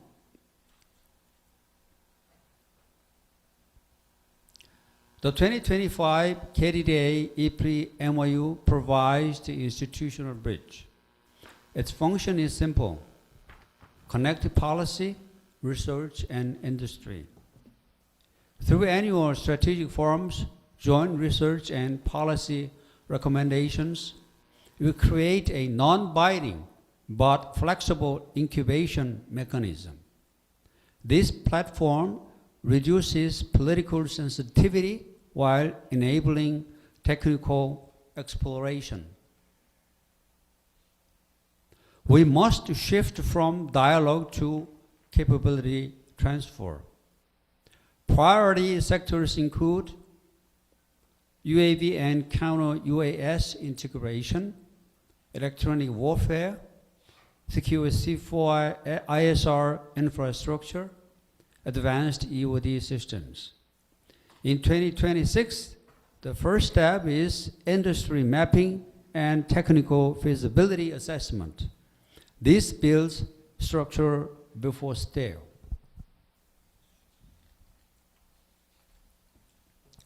The most realistic starting point, for example, is EOD cooperation. Pakistan operates in a sustained IED threat environment. Republic of Korea possesses proven EOD systems, including portable X-ray and detection technologies. We propose phased implementation, this year demonstration, next year training integration, 28 deployment support, 29 maintenance framework. This builds operational trust through life-saving capability environment. Pakistan is a leading United Nations peacekeeping contributor.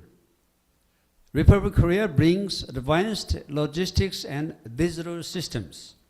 We propose 26 joint PKO workshop, next year tabletop crisis exercise, 28 technology support for deployed units, 29, for example, officer exchange.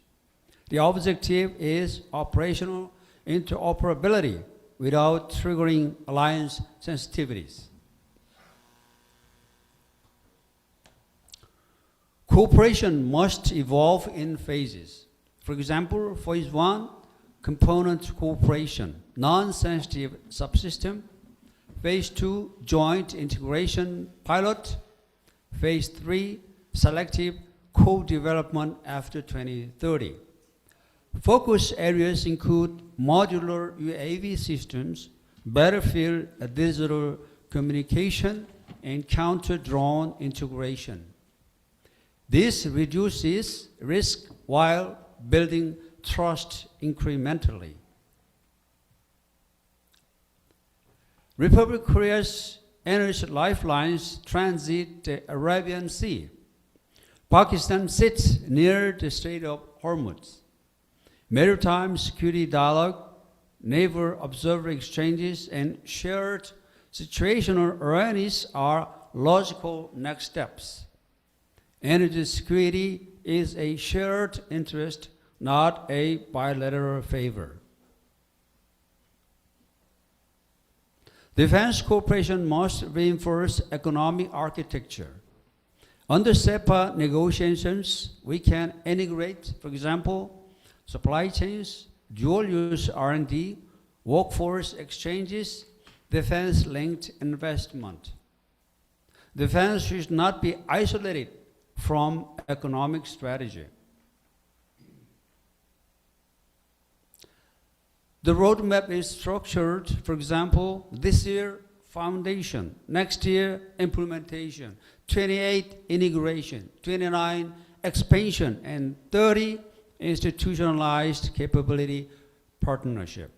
Outcome would be policy platform, industry integration, and operational capability. This is a gradual, realistic, and scalable. This concludes my presentation. Republic of Korea-Pakistan defense cooperation is not about alignment politics. It is about practical resilience in an era of volatility. Thank you for your attention.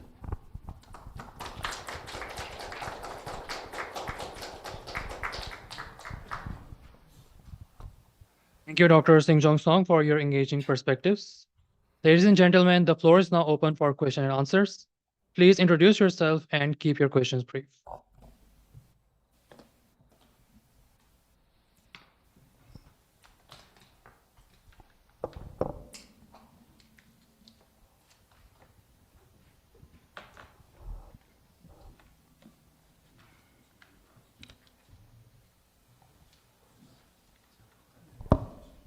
Do we have a question from the Korean side? Yes. Mr. Ambassador, please go ahead. Thank you. My name is Ambassador Shah. I'm the Pakistani ambassador in Seoul. My question is to Ambassador Huang regarding the comment that you made of the need for Korea to diversify. And you think that Pakistan, as a middle power, can be a good defense and security partner of Korea. However, there are certain apprehensions or fears, and you did identify them. And you're very rightly to say that Pakistan-North Korea relationships are dormant. We don't have an embassy anymore since 2021. So that is true. But my question to you would be, how does Pakistan overcome these apprehensions in the Republic of Korea? I mean, the security establishment or intelligence establishment. How do we overcome this barrier where Pakistan can be seen as a good, reliable security defense partner in future? Thank you. Thank you, Excellency. You know, this is a new era, and then we probably need some more new thinking too. So I think, you know, the Pakistan and Korea has been living for past about 40 years. So without having breaking through of the new cooperation into the area of security, in terms of the security cooperation. So, but I think we got to further explore the possibilities. So I think the IPRI and then KDDA. So this is kind of the first step, and then I think we can exchange views and perspectives, and then also I believe there are many avenues of cooperation. So why not? I think there are some the old practices and then old thinking, but we never thought about the exploring possibility. So that's why I think we send the more of our people to Pakistan, and then also we also need to invite more of yours, so that we can exchange from the level of the exchanging ideas, and then what can we help each other. So that's why I think I really appreciate the IPRI and then Ambassador yourself to organize this kind of the seminar for us. So I think there are more chances. So hopefully there are many the representing industry as well as the universities and then security circle. So hope for the best. So thank you so much. May I answer to your question?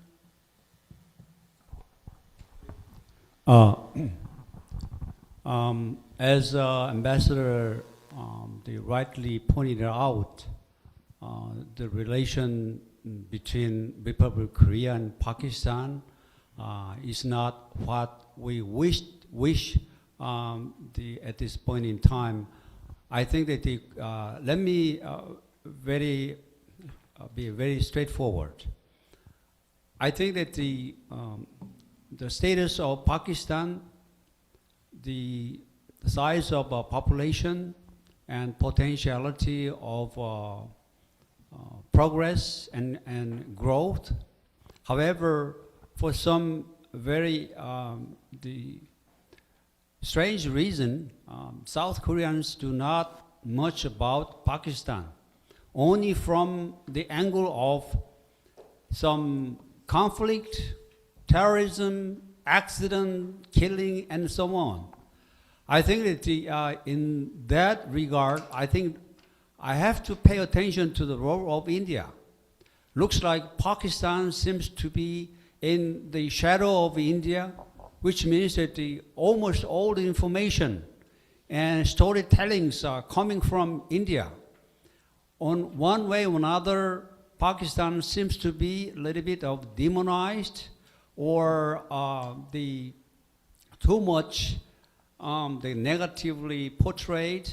Therefore, I think that the role of KDDA and IPRI as a 1.5 track must pay attention to that point and try to facilitate a mutual the interest and the commonalities as to the threats both countries are faced with. For example, for us, the most threats comes from North Korea.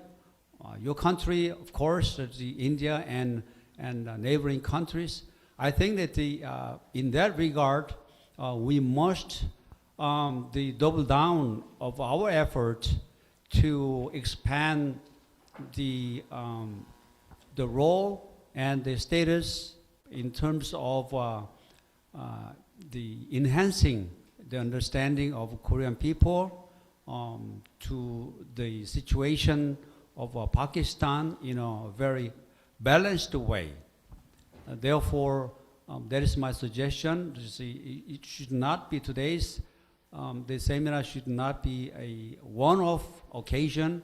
I hope this, the venue can be the sustainable and repeated regularly and the mutually, on the mutually interest basis. That's my.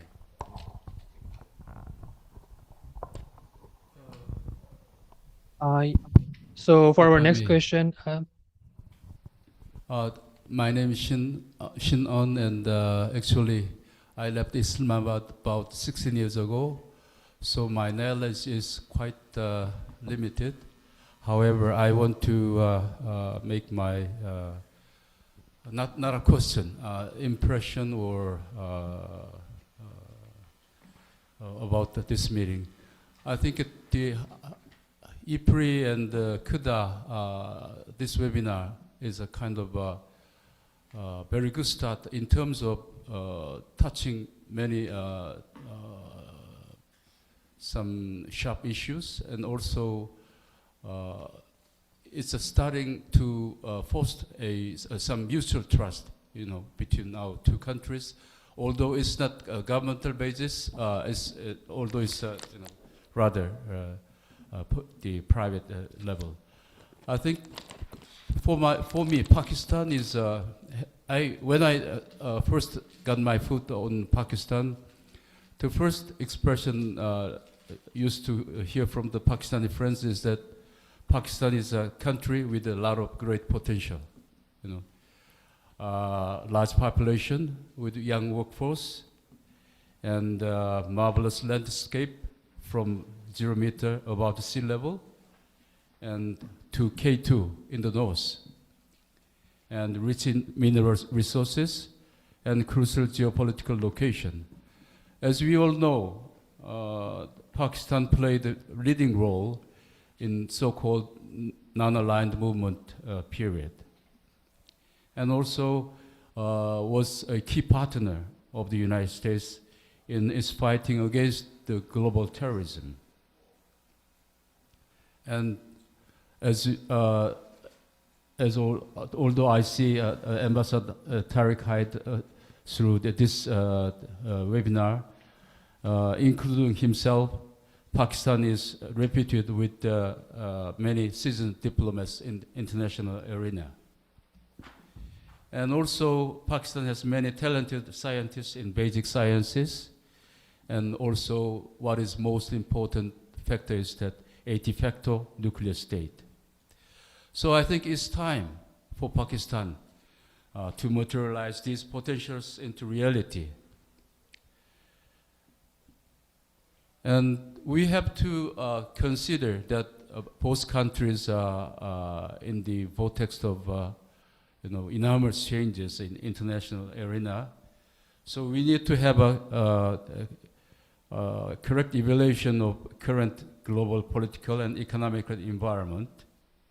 As we see, we are changing, our environment is changing from the period of geopolitics to the period of geoeconomics and even geotechnology.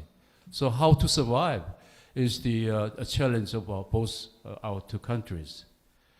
So we need to find an opportunity to, in this vortex of great changes, and how to strengthen economic, competitiveness of both our countries.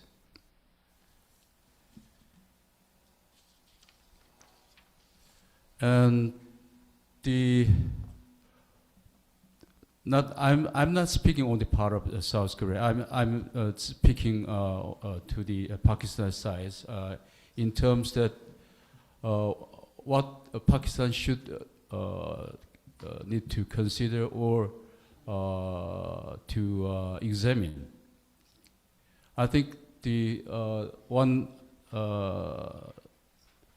gentleman from the Pakistan side mentioned the Indian relations with India.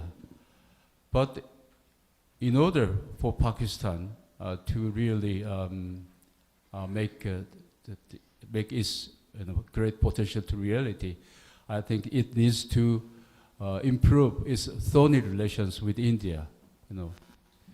We know the background of the bilateral relationship with India between Pakistan and India, but I think Pakistan needs to overcome that thorny relationship.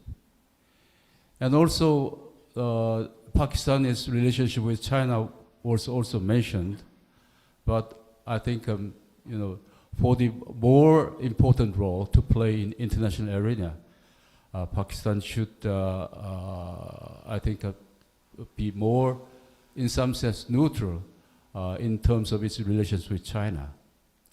And I think it's quite opportune that recently, I think it was based on because of economic background, but anyway, Pakistan and United States is making sort of a cooperative relationship in terms of the economy.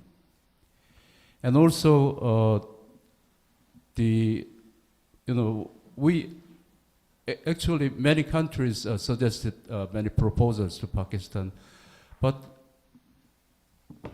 I think this is rather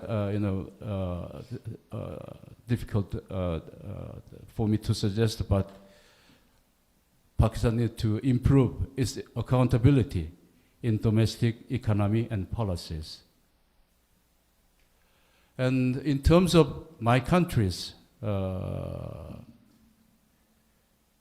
options that or the relations with Pakistan to consider, I think we need to make our relations mutually complementary.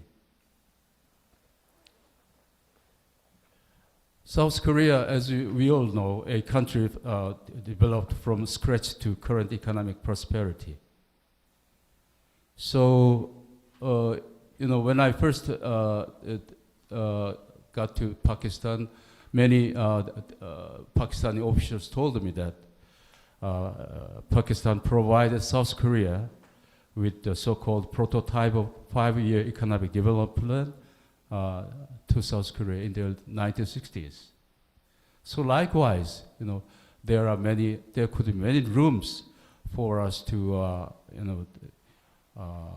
think together. And as you see, South Korea excels at chips, battery, shipbuilding, and nuclear power plants. For example, one gentleman also mentioned about shipbuilding, cooperation in shipbuilding area. So I know that Pakistan has many skilled workers, and also has a great potential in manufacturing. So we can think about many options and possibilities that to make more cooperation in shipbuilding, like that. Welding business, welding job works. We need really skilled workers, and the welding even in Korea is not so popular vocation already. So through exchange of vocational training program, then I think we can do something together. Likewise, many things together we can do, and as you express your interest in the semiconductor area, I think we can do that. And also,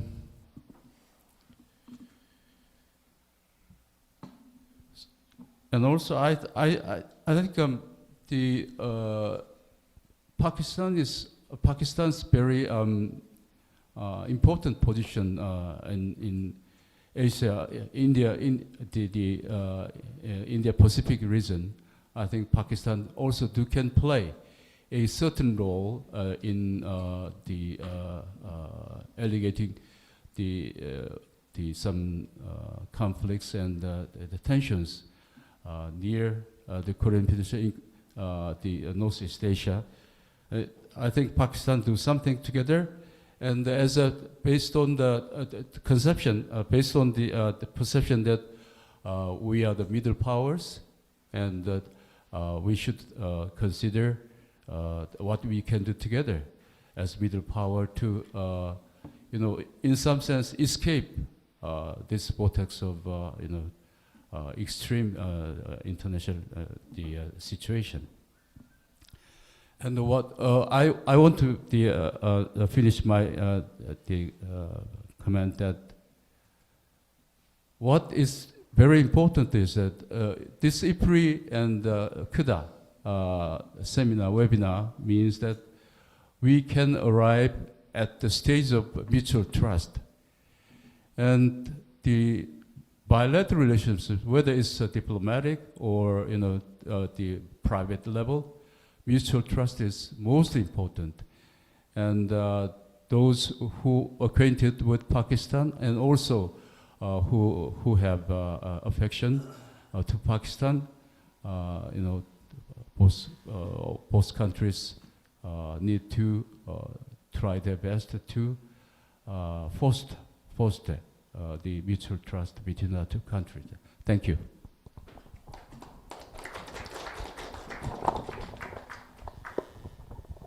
Thank you so much. We will now proceed to our second question from Director Research IPRI, Brigadier Dr. Rashid Ali Janjua. Sir, you may now ask the question. Thank you. My question is the entire panel in KDDA. Anybody can answer. We have mentioned the role of Korea and Pakistan as complementary middle powers. You will be pleased to know that Islamabad Policy Research Institution held a seminar with the Korean Embassy 2 years ago, and that was a very successful seminar on this specific theme. MICTA countries and their role in bridging the transnational divide between developed and developing countries into areas like peace and security, gender equality, climate, technology. So that was a very good initiative, but I would like to understand where the middle power vision of South Korea is presently anchored, considering the competitive nature of the global order, where Chip 4 alliance is the order of the day, where Japan, South Korea, Taiwan, United States, they are hunkering down and making a kind of a alliance against China. Would that redound to the advantage of the middle powers? Then I know South Korea is not part of Quad, but since these interweaving web of alliances is being created in Indo-Pacific, and there are alliances like Squad coming up, then Indo-Pacific partnerships. There is a talk of Quad Plus also. So where does South Korea stand within that competitive milieu? And do you think that a cooperative global milieu would better serve the middle powers, or a competitive where we become part of the blocs? And lastly, it is not related to today's seminar, but it's a very interesting, conformity of our cultural views. You have a very large Buddhist population, and they are interested in Gandhara civilization. Pakistan has been the abode of the Gandhara culture. So it is the place from where the Buddhism originated. So is there any appetite for a Gandhara cultural center which could later be developed into a center of excellence, or maybe ultimately into a university that would bring the two countries together culturally, and the people to people context would also be fostered? So thank you.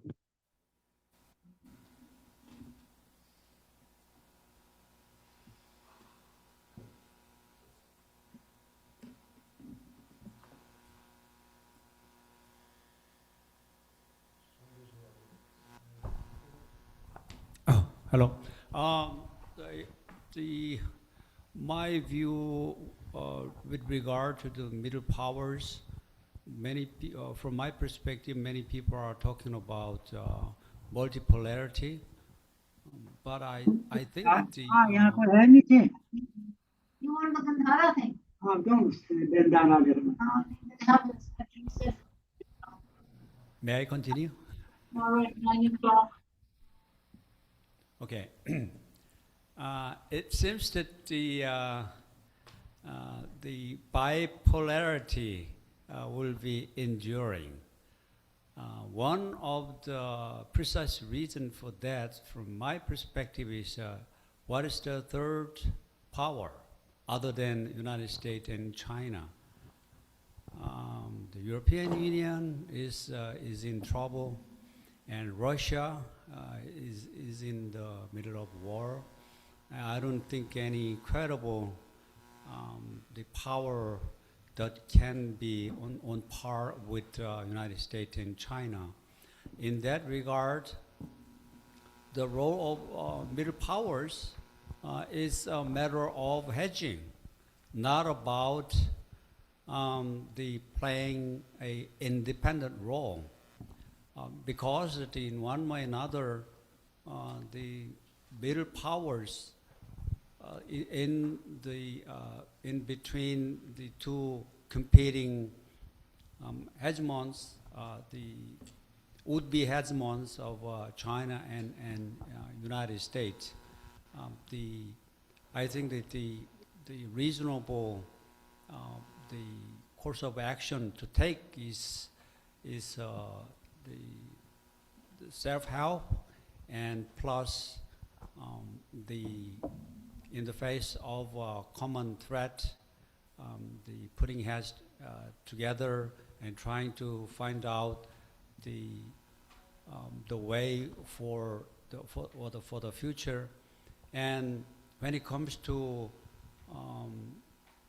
the Quad, which is known as a anti-China coalition, I don't think that in the near future, Korea government will have an appetite to get on board, because the anti-China policy is something this government is very unlikely to take in the very near future.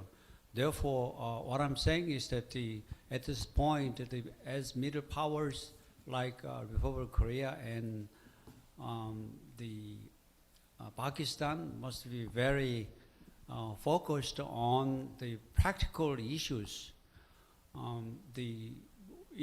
In issues where the mutually beneficial and the mutually reinforcing areas, not be too ambitious, but can have the second, third, and effect, such as, for example, peacekeeping operation or counterterrorism or counter UAV and so on.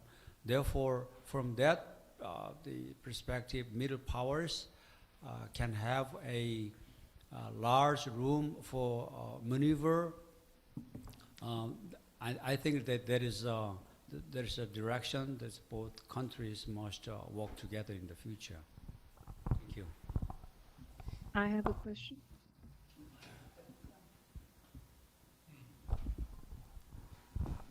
Hello, my name is Sang-pyo So, the former ambassador, Korean ambassador to Pakistan. I remember that I had a seminar with IPRI on the issue. He talked about the MIKTA seminar. I think already 3 years have passed since then. And I just ask a second question from you about that cooperation on the Gandhara Buddhism cultural heritage, something like that. You know, one of my priority when I was there, bring the Pakistani Gandhara Buddhist very famous, well-known heritage, fasting Buddha to Seoul. You know that the new Pakistani ambassador here, maybe you heard about that history. Korean Buddhist sector, Joge, they are very interested in bring the fasting Buddha to Korea and exhibit here, because that's very symbolic heritage to Korean Buddhist.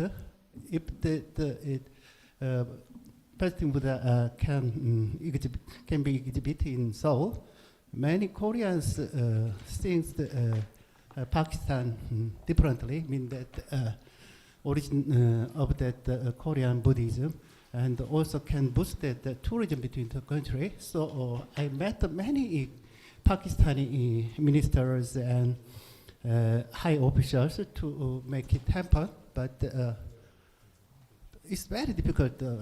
For example, you know that Minister of Interior Mohsin, he's one of my friends. When he was interim Prime Minister in Punjab, I asked him to help that bring that fasting Buddha from the Lahore to here. He said yes, but you know that it's still that ambassador. You know that very difficult process in Islamabad. So I think that many speakers point out that the good points of cooperation, but I think a few things happened here. So in my opinion, tourism is a very good industry to cooperate. So maybe the ambassador can make it happen, bring the fasting Buddha from Lahore Museum to here. In the case that I think that our two countries relation can be enhanced. Thank you.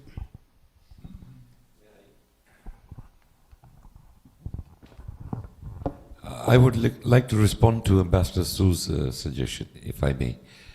Ambassador Su, you have just talked about bringing the fasting Buddha relic to Korea. Now, Ambassador Tarksman Heather has been on this forum with us. They did bring the fasting Buddha, not just from Texila, but many other relics from the museums in Lahore.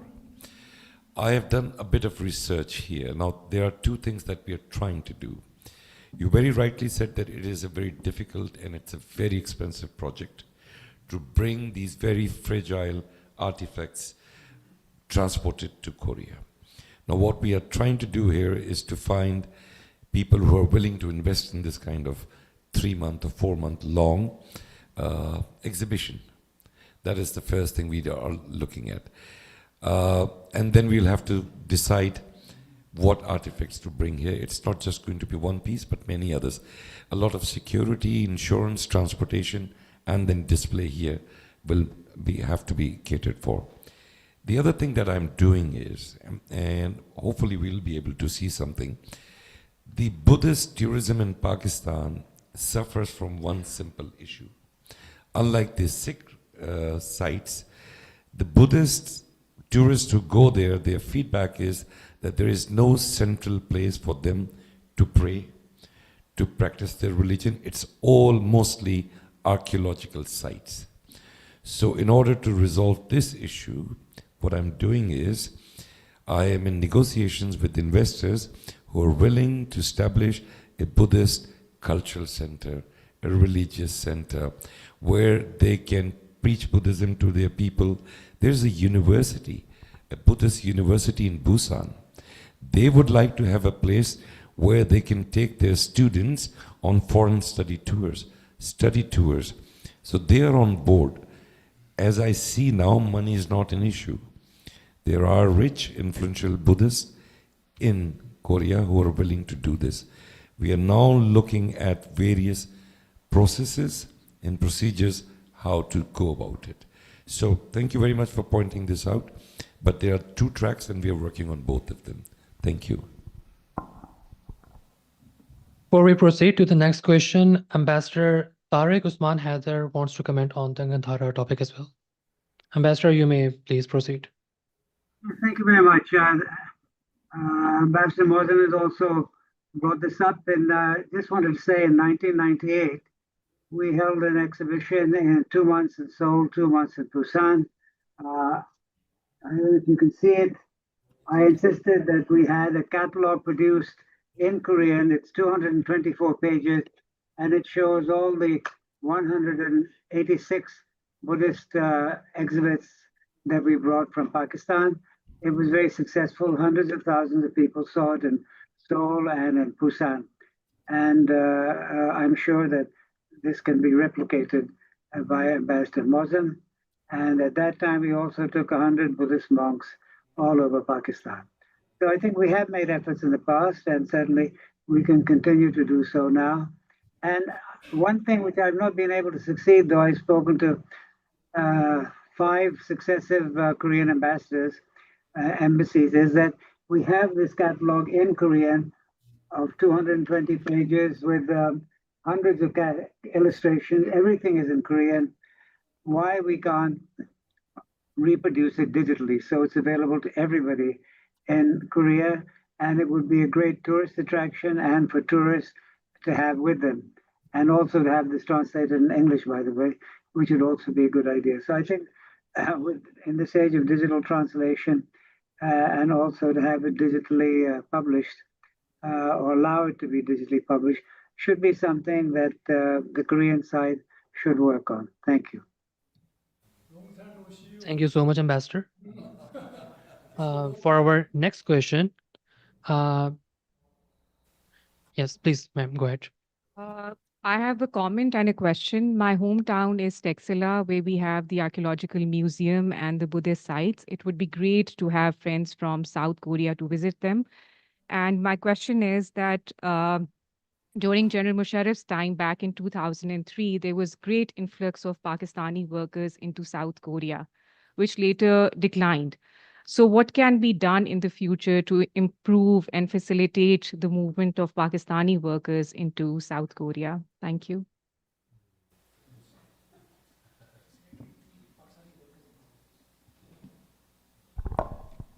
Maybe I can answer this question. Like I explained in my presentation, madam, the Korean government has an agreement to import labor, unskilled labor from 17 countries. Pakistan is part of those 17 countries. Every year, the government decides, the Korean government decides, how many workers or laborers are to be imported in Korea, and accordingly allocates those vacancies to different countries. Like we had 4,200 vacancies in 2024. Last year we had 5,400. Once this is done, then what happens is the embassies or the governments are notified. There is an employment register which opens in Pakistan. Interested Pakistani workers who can speak a little bit of Korean go and register themselves along with their trade expertise. Then what happens is that the Korean businesses, now this is a totally different thing. Government has given us 5,400 ceiling to export labor from Pakistan. However, it is possible, and it has happened in the recent past, where Korean companies may not need 5,400 Pakistani workers. The economy was under strain last year.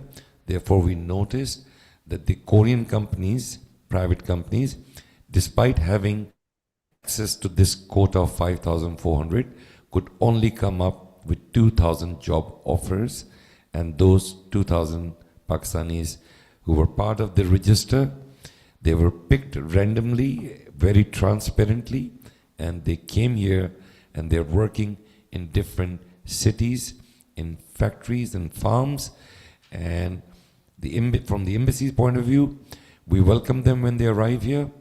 Every 3 months, I visit them in various factories. I have an officer who visits them every month, and we try to maintain a network, stay in touch with them, because they do suffer from language barriers and also halal food issues in Korea. However, the government is very kind, they are very generous with the quota with us. The problem, if it arises, is mainly the Korean businesses to decide whether they need foreign workers or not. Thank you. For our next question, I also want to add one thing. Sure, sir. Please go ahead. I'm Colonel Asif, the Defense Attaché here. Just to add to these 2 points regarding Texla and the workers. In last 5 years, there were almost 21,800 vacancies which embassy has got for the workers in Korea. But unfortunately, we could only fetch around 5,800 workers here. That is primarily basing on that our workers may not be that skilled enough, especially with regards to language. So once the current ambassador came here, so he took one initiative in which he is opening Korean language centers in Pakistan. So there are 4 Korean language centers have already been established 4 months ago. And we are bringing 25 students on skilled basis, and they will further be adding to the workforce here. And we are also trying to work under the ambassador to have the knowledge corridor in which we can have skill-based training. So language is very important, and then the skill-based training, which is not there in Pakistan, and which has amounted to a quarter of those vacancies being utilized only in last 5 years. So problem is not of the vacancies, it is primarily of that language skill and the other technical skills which are required in Korea. And secondly, just to add that we are also trying to work under the ambassador for making a Buddhist center in Texla, and we are at quite advanced stages of that. So it will become the Gandhara center also, and a place to worship for the Buddhist people as well. And subsequently, it can be enhanced to further levels. And it will be around a $10 to $15 million project, which is almost at a very advanced stages. And it will exactly be on the same level as Kartarpur corridor is, and probably a little better than that.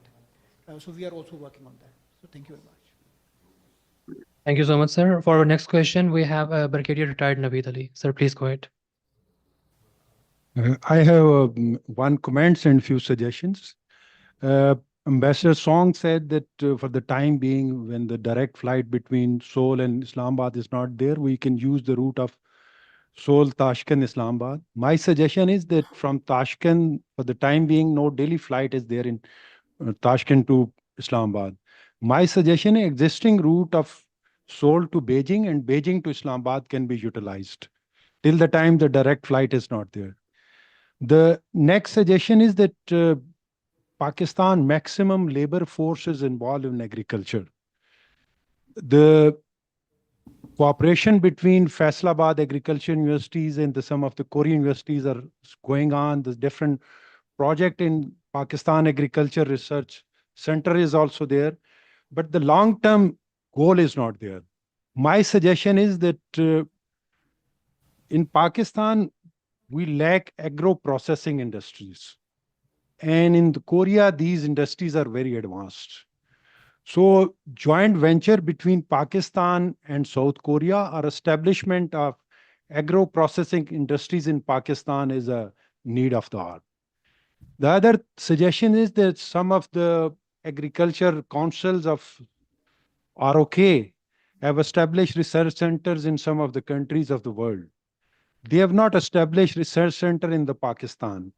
So if the research centers can be established in Pakistan, that will improve bilateral relation between Pakistan and South Korea.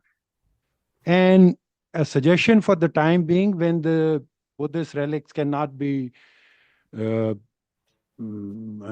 put up for exhibition in South Korea, we can go for 3D modeling or hologram technology, because the Korean and some of the Korean firms are very advanced in this type of technology.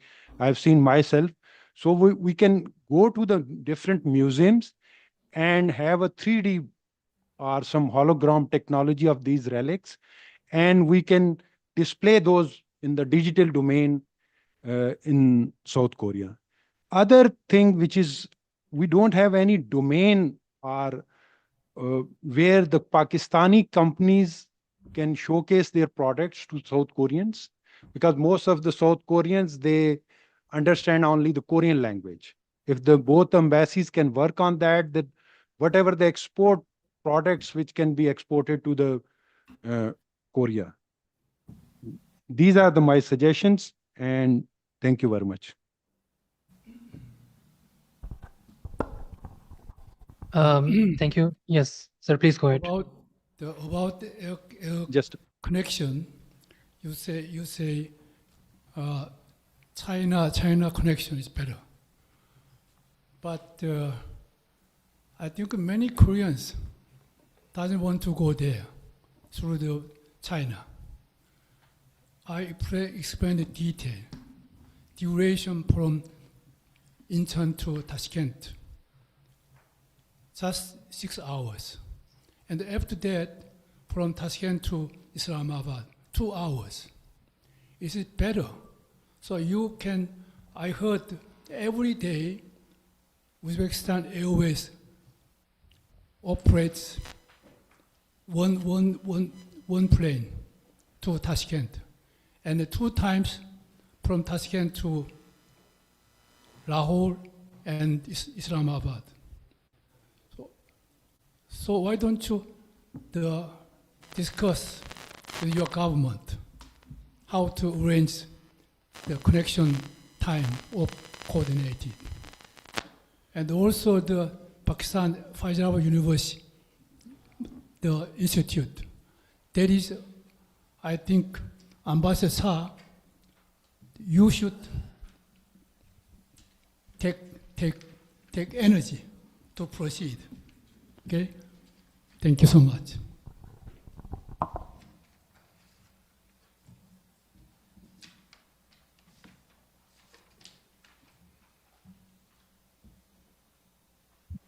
Due to limitation of time, we will summarize the question answer session. I now request President IPRI, Lieutenant General Retired Majid Assan, for his closing remarks. Sir, please. Thank you. First of all, let me thank the panels of speakers on both sides for very enlightening comments and very practicable and doable suggestions. I think we all stand much educated, and we all feel much closer to South Korea today, knowing the security landscape of East Asia, knowing the potential of both countries, knowing the commonalities between both countries, and knowing the areas which can be explored. And the best thing, I think, of this webinar was that most of the speakers gave very practicable, doable, and achievable suggestions. And the areas in which we have common interests are such areas where we can start working in a very short period of time. And I think this is a very good approach, and the credit also goes to the Pakistani ambassador to South Korea, Ambassador Muazzam, for bringing the two institutions closer. And I think this is a very right approach for convincing both the governments that these two very good friends who are not very common in meeting each other have a lot of potential to, reiterate and refresh their friendship and work on the areas. And the divergences between both the countries are very minor. ignorable, and understandable also. We have our own imperatives here, which are related to our own security, and South Korea likewise has its own imperatives and compulsions. As Ambassador Huang was while talking about security landscape, once he talked about VUCA to Bani, I think I was thinking that we have a lot of common points here. We are also having a volatile, complex, brittle, and non-linear situation here, and we can work together even in understanding each other and in suggesting each other the doable things and areas where we can improve each other's security landscape also. And thank you very much for, I would like to thank especially the gentleman, I am sorry, I don't know the name, who gave very good suggestions to Pakistan in the end. And we have noted them all. And I am sure both the institutions will work now very hard in making sure that the timelines and the areas in which we have identified today, in suggesting our governments to proceed further in it, and we can play our role in writing actionable recommendations to our government and various institutions. Thank you again for your time and for your very valuable points. Thank you. Thank you, Mr. President. I now invite CEO KDDA, Dr. Dongjun Huang, for his closing remarks. Again, thank you very much, President Assan and speakers and participants today. I'm very happy to have host this webinar seminar with IPRI today, since we MOU signed last October. Today we covered a very broad area of topics. I really appreciated particularly ambassadors presented, also the Korean ambassador. You explained the detail of current status of Korea-Pakistan relations, including a lot of detailed data. Thank you very much. I think this is the first step to develop our relationship between Korea and Pakistan at the private level. Of course, through this kind of private level discussion, I think we promote at a certain at the government level to increase the more closer partnership with Pakistan.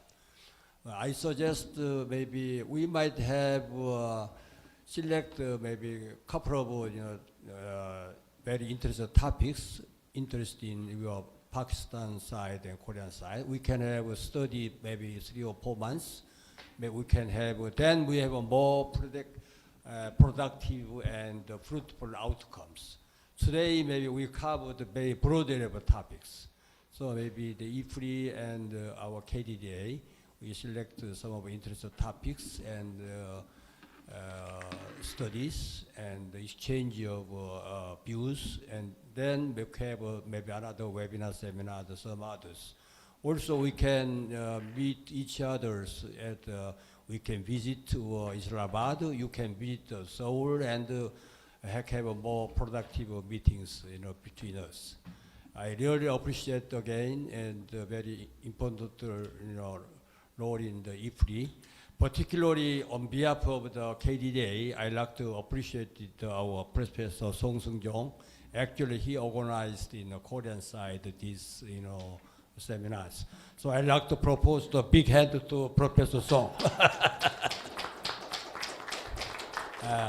So Professor Song will be the key role in organizing this kind of seminar, also developing our IPRI and KDDI programs. Again, thank you very much, our Islamabad people. Best wishes. Thank you very much. Good luck.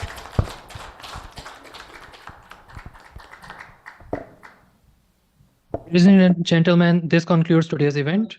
On behalf of IPRI, I would like to express my deepest appreciation to all the distinguished guests and participants for joining us. Thank you and goodbye.